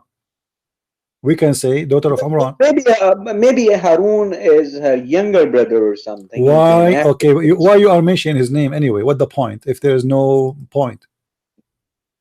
Well, because Allah is telling what people did not know before. That What they don't know. That Mary had a brother as well. You are just trying to cover a stupid mistake. However, Mr. Fuad, we showed already. No. You have no proof of what you are saying. You are the one who make your own assumption. You have to admit, correct? No, I'm not making an assumption. So how, I'm asking you for the last time, what is the proof that this Aaron is not the same Aaron in previous verses? I do not have any proof. So why you are saying this is the same one? Why you are saying the same? He is the same one. Why? Why you are? I want to accuse you. I'm not being rude. I am accusing you of fabrication now. I am accusing you of fabrication because you should not say something you are not sure from. So I'm asking you for the last time. Are you sure? Do you have any evidence that this is not the same Harun, which is the brother of Moses? Well, no, I don't have any evidence. I'll be honest. So why you are saying that to me? It's a matter of belief. Okay, why you are saying that to me? If you have no evidence, that means you have nothing. Well, you're following an No. You see, you are the one is following. Why you are saying to me this is not the same person? Lying, you believe that there could be lying to yourself. No, you ever named his son Aaron. You are lying. This is what you are doing. You are just lying to yourself, ashamed of your Quran, trying to avoid the problem that your God, even simple things you do not know. It's okay, CP, just relax. I mean, let's just stop. Well, no. For us, my friend, we have enough people. They watch already. It's recorded, and you admitted from the beginning that your God, you do not know even which one he created first, and we showed you tons of mistakes, and you agree with them. And each time I correct you, you say, okay, you are right. Let us go back, and we go back to zero. So I want to say to you, I feel sorry for you, Quran people, because simply you are Quran only for a very simple reason. For you are ashamed of your prophet speeches. You have to admit. So in order, that's a lie. That's a lie. So why you are hadith only? Why you are hadith only? Why I just believe in the Quran alone, and that's it. Islam is from the Quran alone. So Allah says, what hadith you believe in after the verses of Allah? Yeah. So when Allah he says the sun is set in the murky water, that is what Allah is saying, right? That's a proof that Muhammad is a prophet. The sun set in the murky water. Then we go to the hadith. We found the hadith confirming the Quran, and that will make it more embarrassing because now you cannot play around and say, oh, it doesn't mean that. So what we can do? Well, Allah in the Quran says the sun set in the murky water. Well, CP, it says clearly in the Quran, Tilka ayatullahi نتلوها عليك بالحق فبأي حديث بعد الله وآياته يؤمنون. What does that mean? What is Allah that? What is the recited point in of this verse? What is the point of this verse? If Allah, He is saying the sun set in a murky water. Well, CP, how would you explain, a place or something to a person 1400 years ago? Maybe So 2,000, Allah have years to ago. compromise. Allah, you would of course. Are you will saying see to the me? sun set Okay, in you are. murky waters. All right, you are saying that Allah, He. And when you see the sunset, that means you have reached that place. So Allah, He was speaking to naive people, playing naive with them. Yeah, of course, Allah is not going to give them Google coordinates or something. But nobody is asking Allah to say the sun set in murky water. You don't have to say so. Why He is giving them wrong information? Well, that's not the wrong information. What do you mean not wrong information? Do the sun set in murky water? No, it seems like. That's metaphorical. It doesn't say it seems like. It says فَوَجَدَهَا, and he found it. Yeah. Did he really found it? Did he really found the sun setting in murky water? If I say it seems like the sun is setting, it doesn't say it seems like, my friend. Stop fooling yourself. It says حتى إذا بلغ مغرب الشمس, until he reach. Yeah. بلغ, reach a place. It's a location where the sun set. It's not Zulqarnain talking. It's Allah talking. It's Allah talking. Yes, that's right. وجدها, he found it. It's Allah talking still. He found it. So Allah reporting a fact. He found it sitting in hot murky water. And ووجد عندها قوما, and he found next to it people. So next to that place he found people. So this is a location where the sun set. Yeah, of course. It would seem like the sun is setting in the murky My waters. friend, don't say it seemed too. He didn't say it seemed. He says until he reached the place. But that's how Allah speaks. Don't forget the fact that Allah wishes also to mislead many with this Quran. So the purpose of this verses here is to deceive us and to make us believe that the sun set in the murky water. What the benefit? Well, that's for you, CP. That understanding is really. No, you are the one who believe in this, not me. I don't believe in one word in the Quran. Let me tell you, my friend. Let me tell you something very. With my respect to you, let me tell you something very stupid. You said. You said this Quran will mislead many. A book cannot mislead anyone unless you believe in it. Do you agree? Well, you're being misled. You don't even believe. No. Don't say that. I just said to you a very simple fact, a logic. Only if you believe in something you can be misled with it. If you are not believing in it, you don't have to believe. All you have to do is my read. friend. If you are not believing in this book, you are already misled supposedly. So why the Quran is going to mislead me? This book from your mouth is the one who will mislead you, because you Muslims only believe in it. Now you just admitted that your God is fooling us, making us believe that the sun set in the murky water. What kind of God this God is? Well, CP, I've given you my explanation. I don't know what you actually, want to do. You gave me the explanation. Explanation is very clear. You said to me that yes, he said that to mislead you. Yes, but that's how you explain a situation 1400 years ago. So Allah 1400 years ago, he was working full time as the devil. So he starts saying to us fiction lie story that the sun set in the murky water. He found where the sun rise, he found where the sun set, and he built a dam between the people of Gog and Magog, and fictions and flying. If the sun sets towards the mountains, then I would say sun is setting in the mountains. My friend, no. He is saying it clearly, the sun where it's set in a murky water. No, it doesn't say it seemed, and you admitted it doesn't say it seemed like. He said he found it. He is reporting a fact. When I say and I found it, it's mean I'm repeating it. I'm stating a fact. If I say to you, I went to the room and I found my dog barking, that's mean I found. This is what I found. It's a fact. So I'm not saying he thought I found. This is what he says in Arabic. وَوَجَدَهَا تَغْرِبُ فِي عَيْنٍ حَمِئَةٍ وَوَجَدَ. He repeat again the fact. وَوَجَدَ عِنْدَهَا قَوْمًا.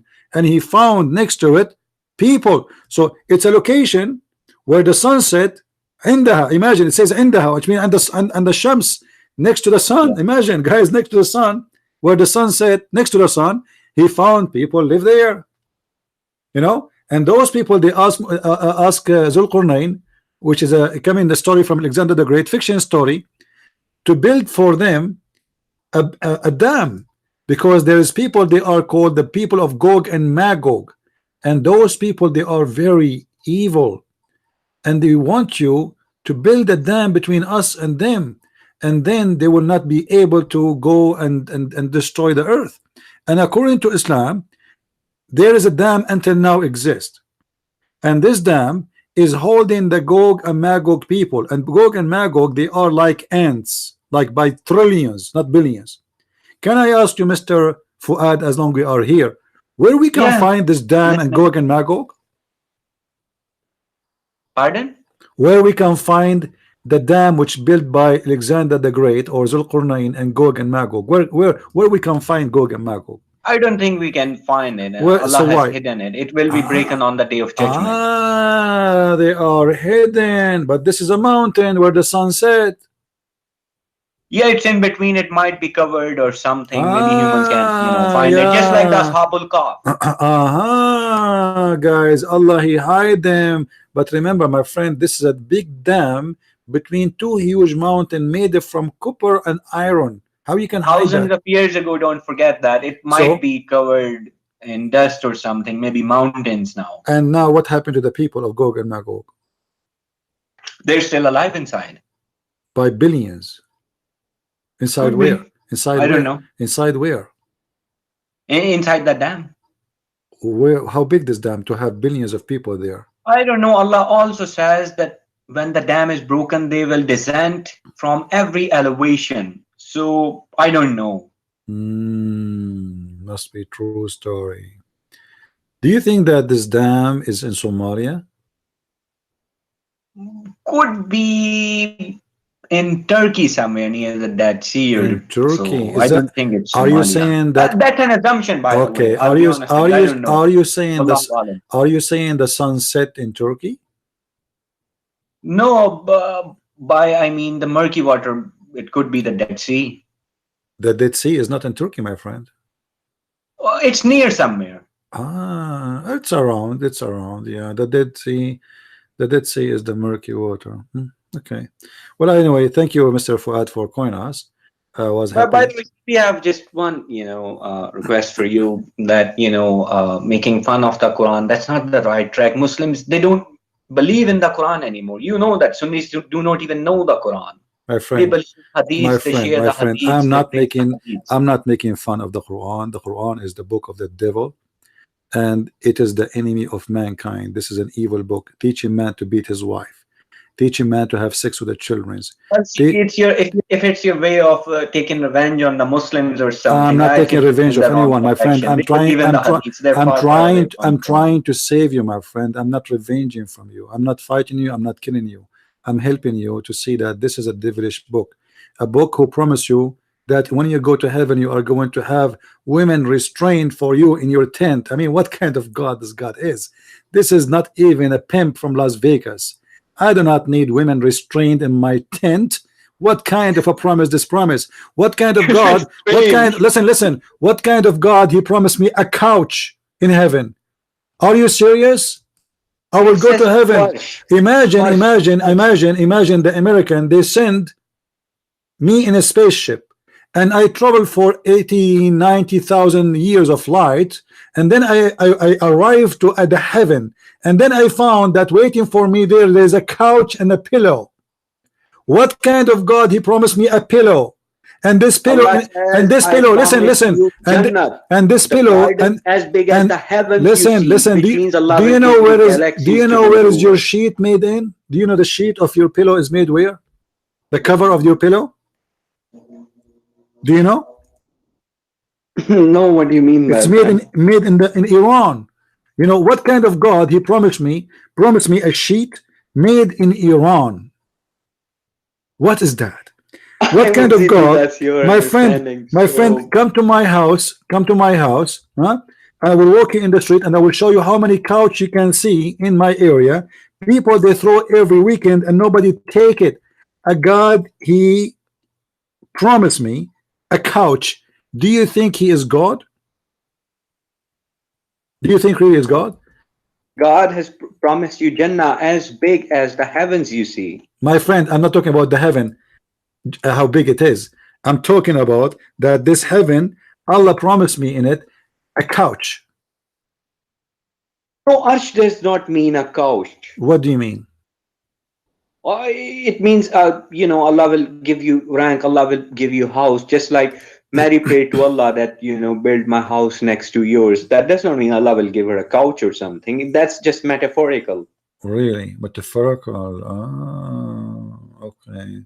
Well, I don't know. There it says that you will be reclining in those couches, and Allah, he is going to provide you with those couches, which is covered by sheet made in Iran. It's called, from a fabric, it's called istabrak.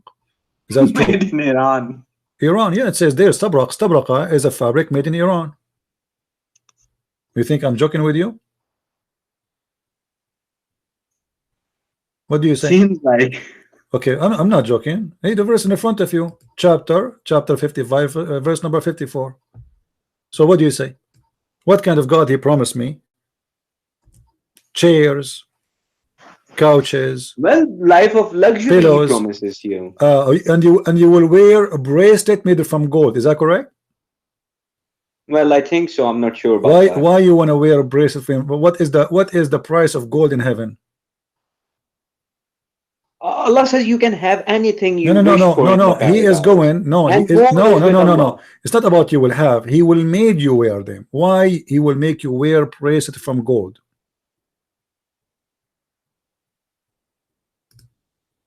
What is the point? Well, people like it. Do you really like to wear a bracelet of gold in your hand? I found Yeah, I it. mean, I would like to. I found it very gay. I mean, that's your choice. For me, I think women they wear a bracelet. Why men they want to wear a Pharaoh bracelet? used to wear them. Huh? Was Pharaoh gay? Breast of gold for men? Do you think this is right? I mean, that actually represents your rank and everything, how much you're blessed with. Ah, so the mere bracelet you wear in heaven, you are more rich. So there is, in the heaven we will have money, and some people are rich, some people Yeah, are that's poor. what Allah says. Mm. Give your property and life to Allah in Okay. return for something. Right, okay. And Whatever. then Allah, he will make you recline on your chairs in the heaven, and then he will give you pillows, and those pillows are covered by istabra. I mean, isn't it, this is the most silly. What about my big screen TV? Why Allah did not mention my big screen TV? Well, Allah says you can have anything you wish for. What if I want to? What if you are a man, you wish to have sex with Michael Jackson? I mean, such people will never enter paradise with such wishes. Allah knows. Ah, who's going to. no. It's the opposite. That's what Allah says. I says- will purify. it says- Only the purified can enter paradise. What purified? You are not purified. You are going there just for sex. The whole purpose of you to be there. No. Okay, how many It women? does not Okay, speak of, let me ask you. Let me sex. ask you. Did he promise you women they are restrained in their tents just to have sex with them? No, there's no such promise you can have sex Are you with sure? them. It does Are not you speak sure? of sex. Are you sure? Yeah, I'm sure. Okay, so what is this verse about? Here we go. Read with me, please. Let me show you the Yes. screen. This verse is speaking about what? Chapter 55, verse number 72. Let me open it up. Getting late here, CP, so 55:72.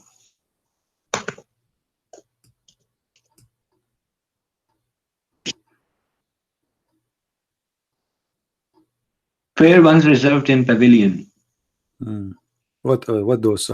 It says there. It says there that they are jailed. Maqsurat in Arabic. Maqsurat. They are jailed in their tents. No, maqsoor mean reserved, not jailed. Reserve? How you reserve? With you. Okay, tomorrow I'm going to go to Las Vegas, and one of my friends he reserved for me 10 hookers. What do you mean reserved? But That just means reserved. They're just reserved for you. No, but, my friend, you the know, word, restraining or chaining, that's the a bit too word far. maqsurat is It coming does from not the word. invite The as word restraint some, you know, maqsurat is woman coming for from you. the word maqsur, which means they are jailed. And you can read all the Muslim translation, starting from Yusuf Ali, Shakir. It is about women who they are jailed, and those women, they are only for those men. I mean, something's wrong with those translators. That's totally Okay, wrong. what the It means translation you agree with, my friend? maqsoor, What is especially for you. what I is mean, we do have this word in Urdu okay? as well. Okay, what is the translation you accept? Who is the translator you like? I would accept the Arabic word as it is because it's part of But you do Urdu not as speak well. Arabic. Do you speak Arabic? How you accept the Arabic as it is, but you don't speak Arabic? No, I don't speak Arabic. We do have words from Arabic and Urdu, so it's similar. My friend, you don't speak Arabic, but you do not know. And those translators, all of them, they are liars. Look, CB, that's why we're Quran alone. You know, Muslim, we just believe in the Quran alone. What do you mean? Here we go. This is Reserved. my I mean, friend. the word change is This not is there. The word this is the Quran only. This is your Islamic website. It says restrained. No, Maqsurat. restraint, even you know that, just be honest. What? The word maqsoor does not mean restraint. It's mean that. Do you want It means do you reserved want for you, do you just want for me you. don't you do you want me to show you in Arabic dictionary?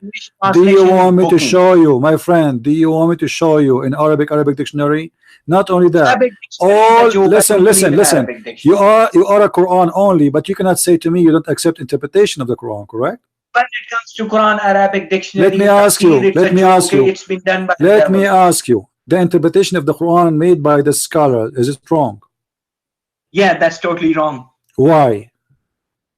Well, he's injecting stuff that's not actually there. No, I mean the word meaning. I mean, if we go and we see what the word maqsuratun mean according to the Islamic scholars, they agree with me. So why forget about hadith? We are not asking you to believe in hadith. Why all of them? Those are the scholars in Arabic. Why all of them agree with me that the word maqsurat is mean restrained and they are jailed in their tents just for you? Well, something's wrong with them, I think. All of them. Yeah. And you are the one. And you are the only one who knows. Mind. Yeah, you are the guy from Pakistan who knows more than the Arab scholars. Yeah, I think so. Seems like when it comes to this word. Yeah, I think maybe because of the curry you eat, the Arab are not doing a good job. We need to switch to curry. Right? Yeah. Come on. Anyway. Come on, you're getting personal now, but that's fine. I have nothing. I don't think I'm speaking against Indian. I have a lot of Indian friends, but what you are saying is very unlogical. All the Arab scholars, all the Arab scholars, and they are Muslims. They speak Arabic. They are scholars. Like I'm talking about the old days, not like somebody came yesterday speaking today. All of them, they give the same meaning for the word. Forget about hadith. When I'm talking about hadith, why they are getting the same meaning, the wrong meaning according to you? You have no understand. So we don't believe in them because it's not believe in them. You don't have to believe in them, my friend. This is Arabic. This is a pure Arabic. Have nothing to do with believing in them or rejecting them. This is Arabic. There's no point of saying to you what the word meaning in a wrong way if this is not it is. And when all of them agree that this is what it's mean, this is what it's mean. So that's their poor understanding of the Quran that has led to wars, chaos, and violence. My friend, your Quran is the book of violence. This is your Quran says. Okay, let me ask you. Do you agree? Do you agree with cutting hands and legs of people from opposite direction? No, I do not agree. Why you don't agree? No, I just don't agree. That's just crazy. Why? What? Because that's crazy. Why would I chop someone's hands and feet off? Why not? Why should I? Why? Tell me why you say crazy. Why you are saying crazy? Explain to me. That's just crazy. If I just go out and just chop people off for being non-Muslims, that's just crazy. Okay, what if somebody is doing something wrong? He is a thief. Is it okay to cut his foot? No. Why no? No, you can cut off his hands. Why? Well, that will be a little too far. That's dangerous. So this is not from Islam? No, this is not from Islam. So if somebody he stole something, we don't cut his hand, or somebody he did a crime, we don't cut his hand and his feet. No. Okay. So how you explain this verse to me? Yeah, sure. Bring up the verse. Hmm. I know the verse you're going to bring up. There's Now you know. Now you remember it, right? إنما جزاء الذين يحاربون الله ورسوله ويسعون في الأرض فسادا أن يقتلوا أو يصلبوا أو تقطع أيديهم وأرجلهم من خلاف. You said you don't agree with that. You said this is crazy. You said this is so far. Okay, where's the word chop off their hands? Where's that? It says أو تقطع أيديهم وأرجلهم من خلاف, which means if you cut the right hand, you cut the left leg with it. Well, CP, that's in self-defense. What self-defense? They are my friend. They are. This is about thieves. What self-defense? What self-defense? What are you talking about? Right, this verse is about the. My friend. You are the one who said this is so far just a minute ago because you never thought it's in the Quran, and now you remember. Oh, there's something in the Quran. So let me. Which verse is this, please? Listen. Please, this is about. This is the punishment of thief in Islam. Yeah, we can discuss this verse. Can you please give me the verse number? All right. This is chapter 5, verse number 33. Verse number 33. Yeah. Self-defense, you don't cut the hand of a person because already he is your prisoner. You don't put him in. It's not about the verse 533, right? Yeah. Indeed, the penalty for those who wage war against Allah and his messenger. I mean, it's not about the thieves. Just come on, CP. What about peace? What peace? Here the wage. These are about those waging war in Islam is doing any kind of mischief according to against the teaching of Islam, and specifically here. Okay, what is the punishment of theft in Islam then? In punishment in Islam for theft is you should put cuts on the hand so that people know by the marks. What you just said? You cutting the hand? No, I didn't say cutting the hand. So what the punishment? What is the punishment? The punishment is to put a mark on the hand, just a cut. Where you get this from? Where you get this from? Well, it's from the Quran. Just bring up that exact verse. Show me. Yeah, can you bring that exact verse? Because this verse is some other verse. Where word? What? I want to learn from you. Where in the Quran it says that the one who is a thief mark his hand, don't cut his hand? Show me. Can you bring the verse about the thief? About what? About the thief. This is the verse about the thief. No, this is not the verse. This is the word. This is the verse about the thief. Right. Let me look that verse for you.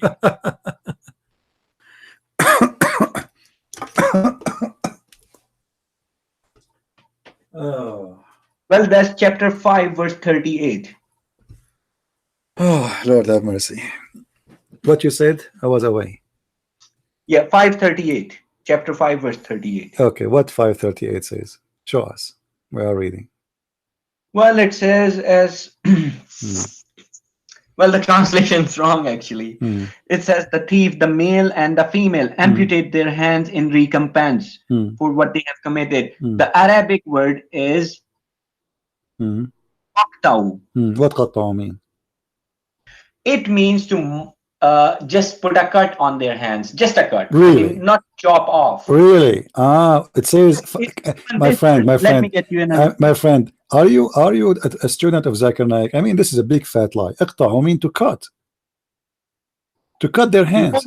You see, let me tell you.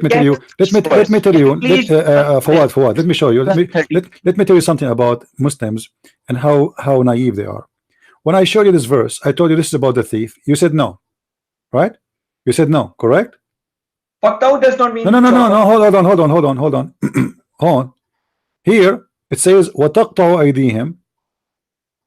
It says the same, and then you say to me, "This is not about the thief. This is about." So you agreed. It's mean cutting their hands. You agreed. It's the same word. It is the same. Listen, I have another it is the same word. I listen. It is the same word. How come here you agreed that this is about cutting hands, but then when you go down a little bit, few verses after, the same exact sentence, تَقْطَعُ أَيْدِيهِمْ. You said this is 12:31. My friend, let us stay here. You are the one who quoted the verses for me. You are the one who said to me, go and read verse number 38. You are the one who did that. وَالسَّارِقُ وَالسَّارِقَ فَاقْطَعُوا أَيْدِيهِمْ.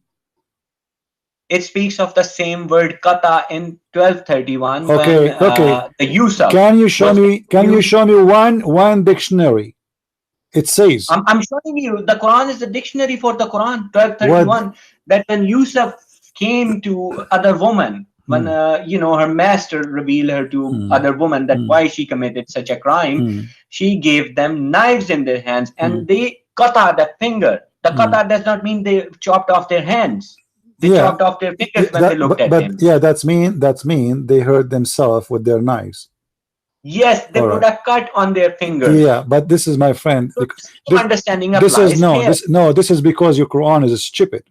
Because that verse there, it's mean they cut their hands literally. But because nobody will believe that somebody listen. Yeah, it's mean they cut their hands. You don't say فَقَطَعَ يَدَهُ unless you cut the hand totally. If you just made a cut in English, you say jaraha. You don't say qata. So the stupid Quran, because he is very bad in Arabic, and the Quran is full of Arabic mistakes, by the way, it's the most horrible Arabic book ever you can imagine. But because you don't speak Arabic, we will not go to the topic of the grammars. If you listen. Quran, you have to stay within if we go right now to Arabic dictionary, do you agree to see what the word qata mean? No, the word qata means just putting a cut on the hand and that's it. Do you agree to go to Arabic dictionary? No, I do not believe in the dictionary. Why you don't believe? I believe in the Quran alone, and the Quran says cut the hands. Manipulated. Okay, hold on. How you know that here he meant just to make a cut in their hand, not to cut their hands? How you know? Qata is there and it's same. Where it says that? How you know it doesn't mean cut them off? How you know? That's not cut them off. Okay, how here in the verse before you said and you agreed that here when it says qata, tuqatta'u aydihim, you agreed that it means to cut their hands and legs off. You agreed, but you said this is about war. How you agreed with this if this is the same sentence, the same word, tuqatta'u aydihum wa arjuluhum? How come here you agreed it's mean to cut off their hands and their legs, but there the same word, it's the same word. There you say it doesn't say to cut their hands, it says to make cut in their hands. It's the same word. This word does not mean chop off their hands. My friend, how come? Okay, just three verses before you agreed with it, it's mean to cut off their hands. It's the same sentence, the same word, and the same chapter, and both of them actually speaking about theft, because this is here is about a bunch of guys. They run away with the camels, and supposedly they steal some camel, and then they one of them, he killed the shepherd. Muhammad, he brought them, he put nails in their eyes, he crucified them, he cut their hands, he cut their feet, and he made them die slowly in torture way. This is how disgusting your prophet is. The verse there speaking, repeating the same thing again, making it more clear that the one who do a theft, you cut his hand, and there's not a single Muslim in the world don't agree with me. So what kind of a Muslim you are? Where you got? Okay, let me ask you. Who is the scholar? Listen. Like Taslimu. My friend. Who is the scholar? You're a scholar who gave you this meaning. Is that your invention or a scholar teaching? Well, that's how the Quran speaks. No. Don't tell me this is how it's called. I'm asking you, did you learn this from somebody or this is your invention? No, it's not my invention. So who is the one? Okay, who is the one who taught you this? That this does not mean cut hands. Well, after looking at all these verses, this is the conclusion we came to. You just said it's not your invention. So you learned from somebody. It's not my invention. Okay, so who is the one who taught you that? Who is the one? For meanings within the Quran. So are you okay? Let us make it clear. Are you saying you are the only Muslim in the world believe that this is not about cutting hands, or there is a scholars believe in that? There are other people as well. Scholars. There is any scholars? Well, I don't know if they call themselves. So there's no scholars. They are just a bunch of Abduls like you, come with their own fictions. A guy who calls himself a scholar is a scholar. So you are just an Abdul coming with your own fiction and own meaning out of all the Muslims, and you want us to. Okay, that's fine. Okay, whatever you say. All right, my friend. Well, thank you for being here, Mr. Fuad. Yeah, thank you. I hope that's you have a good time with us, and I hope you learn something good. But take my advice. Muhammad is a false prophet, and God do not promise you endless penis or big balls or women waiting for you and their legs is up making a victory sign for your majesty. God, my friend, is not a pimp from Las Vegas. God don't teach to beat the wife. God don't teach how to have sex with the children. God don't teach evil. God don't say, as you said, that he will mislead you in his book. Never. There is no way that God will send us a book to mislead us, otherwise he is the devil. Your God is a devil. This is why we see in the Quran chapter 5 verse number 14, it says that Allah will spread hate and enmity between the Christians until the judgment day. Your God, he target us for a very simple reason, for we are the true people. And this is why Ad-Dajjal, who is the Muslim, believe he is the Antichrist. He is the Antichrist. There's no Dajjal in Quran, by This the is way. no, there is. Are you sure? Yeah, show me. Oh boy. I mean, I'll be thankful if you can. Okay, hold on. So you are just saying there's no Dajjal, right? No, there's no Dajjal. Okay. It's a Christian concept being infiltrated in Islam. All right. Have you ever heard of an animal? It's called a jassasa. There's an animal mentioned in the Quran, but that animal will speak on behalf of Allah. Daba, it's called. Okay, this animal is what? No one really knows. What this No animal? So this animal will speak behalf of Allah, right? On behalf of Allah. Okay, that means she is a prophet. No, not prophet.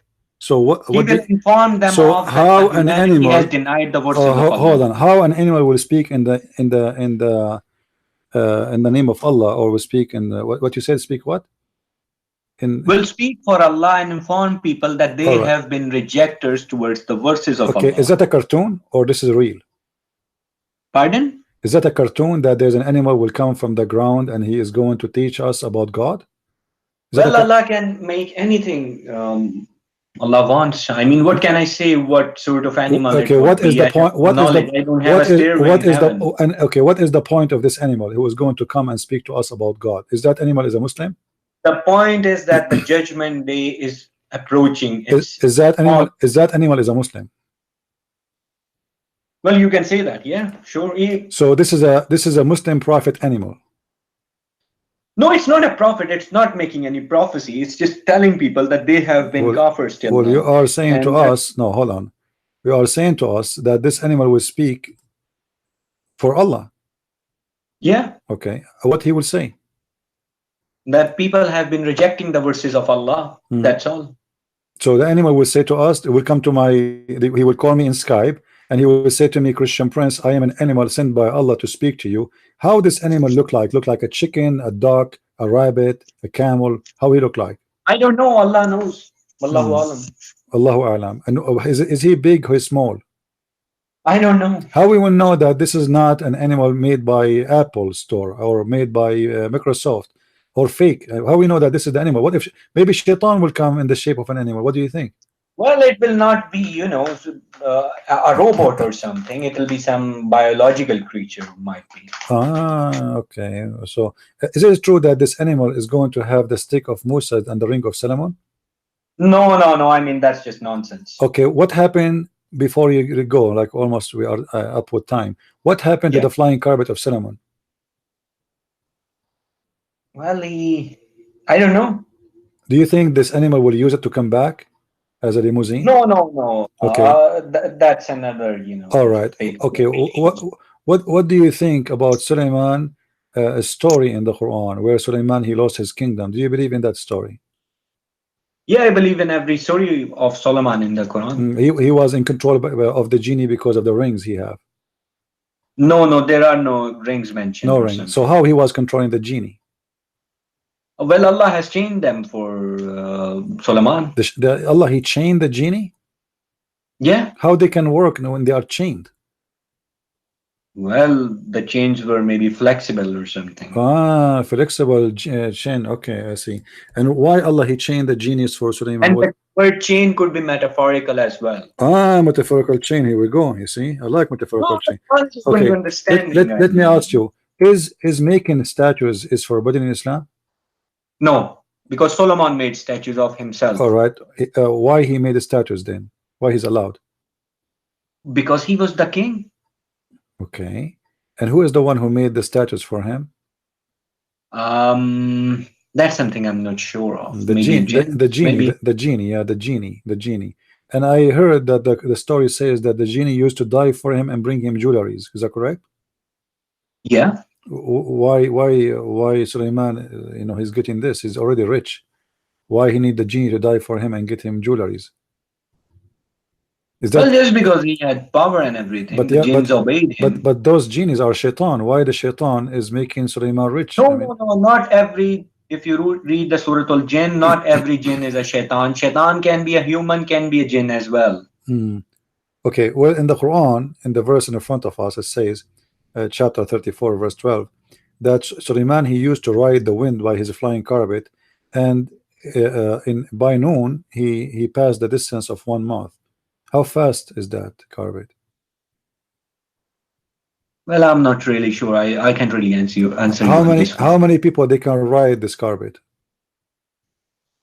Suleiman, I guess that's it. I don't know. You don't believe in hadith, but according to scholars, there was 600,000 chairs on the top of his flying carpet. I mean, the hadiths are. I don't really want to talk about hadiths. Okay, but then how you know that the flying carpet is a true story? I mean, why you are convinced? But the Quran says so. So just because the Quran says there's a flying carpet. Did you watch ever Alibaba? I think I might have. I don't remember. Okay. Really. Did you watch those stories like the flying carpet and the bird is talking, and the genie in the ball movies? Did you find there's a lot of similarity between them? Yeah, those stories could be, made resembling, Solomon. Okay. Why? Okay. How come if we go and we read in the books of fictions the Jews have, the legions of the Jews, we find that Muhammad is copying stupid stories, fairy tale stories from the Jewish books? Why do you think the reason? Those are stories exist before Islam. Muhammad has copied My friend, anything. No. Those stories exist long before Muhammad exists. So there's no way that they are copying from Muhammad, and those are fiction, stupid stories. The Jews, they tell them to their kids. Well, what if they're not fiction and stories? They could be true. What proof do you have that they're not true? Of course, the Jews believe in them. Oh, okay. All right. Have you ever met a genie, Mr. Fuad? No, not yet. Have you? Have you ever heard of Muslims having sex with genie? No, I've never heard all that stuff. Well, the Quran says genies have sex with the children of mankind. Why you are laughing? Are you showing disrespect to the Quran? No, the Quran does not say that. Really? So what if I show you? The Quran says that Satan could be partner in their children, which means that children, they follow the Satan. So they're truly the sons of Satan just because they follow Satan. Okay. That does not mean, Satan has sex with them. Do the Quran have children? Do the Quran have children? Sorry, the shaitan have children? No. No? I don't know. Okay. Well, if we go to the Quran, we will find that shaitan, he have children too. And if we go, let us see here. Well, that's sort of metaphorical. Okay. So anything we say, children of Satan. If someone is evil, he's a child of Satan. Yeah, a child of Satan. It's a metaphorical. Yeah, all right. Well, it was very nice talking to you, my friend. Yep, and thank you. Feel free to call me anytime. And sure. I advise you to wake up and read carefully your book. Your book is crazy book. And all what you said to me is recorded there. I want you to listen to it again and again and see how crazy what you just said to me, starting from admitting that your Quran is full of contradictions and you contradict yourself many times. Thank you, Mr. Fuad. Okay. And good to have you. Thank you. Okay. Allah Thanks. Bye-bye. All right. I mean, what I can say, the whole point of this madness, Quran only, is to avoid the stupidity of Muhammad. They think by playing the game of Quran only, they can run away. You cannot. This is the most stupid book. Flying carpet, flying a mule, women who they are virgin, and the shaitan did not even F them. I forgot to ask him about this. Too bad. Call me Fuad if you're still there. Have you ever heard of shaitan want to sleep with women? I mean, come on. But they thought if they say and if they claim that we don't believe in the hadith, they can escape the shames or the shame of Muhammad's stories. This is the whole idea. Muhammad is a person, the more he talk, the more he do poo-poo, and the more he smell bad. So to avoid the bad smell, we will say, oh, we don't believe in it. This is a stupid story. This is fabricated story. But the Quran itself is collected in the same way the Hadith is collected. The Quran itself is a book of Hadith anyway. The Quran itself is a book of fictions full of stupid stories. So they try to avoid the stupidity of Muhammad by making it contained in the stupidity of what it's called Allah, Aka Muhammad. But the fact, he cannot escape it. This is extremely stupid book. And I advise people to watch this conversation between me and Mr. Fuad again and learn from it. See how Muslims try to escape, but it doesn't work. He admitted loud and clear that his God is a deceiver. He admitted that the book, which is the Quran, is a book made to deceive and to guide. And there is no way the same book is the book of guidance and the same book is the book of the deceiving. Because simply the one who believes in the Quran is the only one is going to be deceived anyway. So why the God, he want to deceive his own followers? For nobody will believe in this book to be deceived in it anyway, unless he is a believer. Me, I read it as I'm not deceived of anything, because I don't believe in it. In order to make me deceived, you have to make me believe first. Otherwise, if I don't believe, nothing will happen to me. I'm not a believer in it anyway. If somebody told me that there's a flying carpet and I don't believe in a flying carpet, it's mean you did not deceive me. But the second you made me believe in the flying carpet, obviously that is a deception.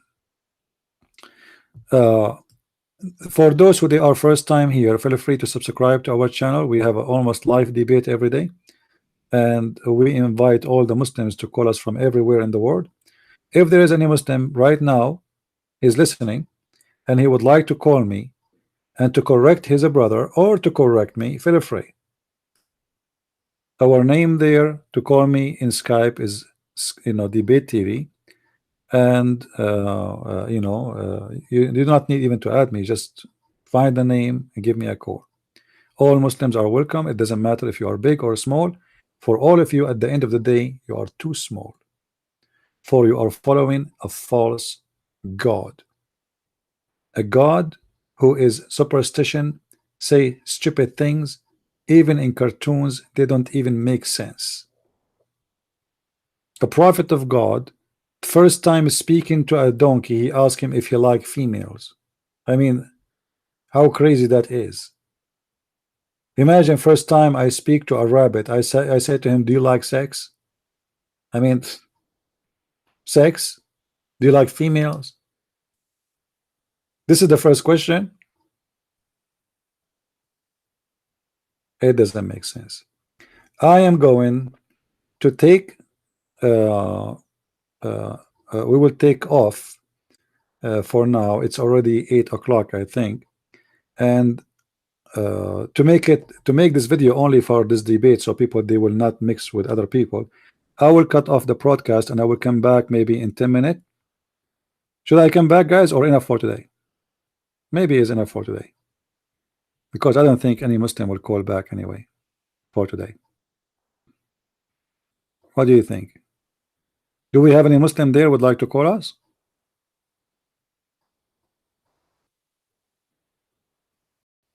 All right, I'm going to cut off here to keep this video for those who download just for the debate, starting from the beginning. And remember, by the way, YouTube is taking long to load the video, so it might take you 2 days before you be able to see it from all the way from the beginning. I don't know why, what's wrong with YouTube, but this is what's happening.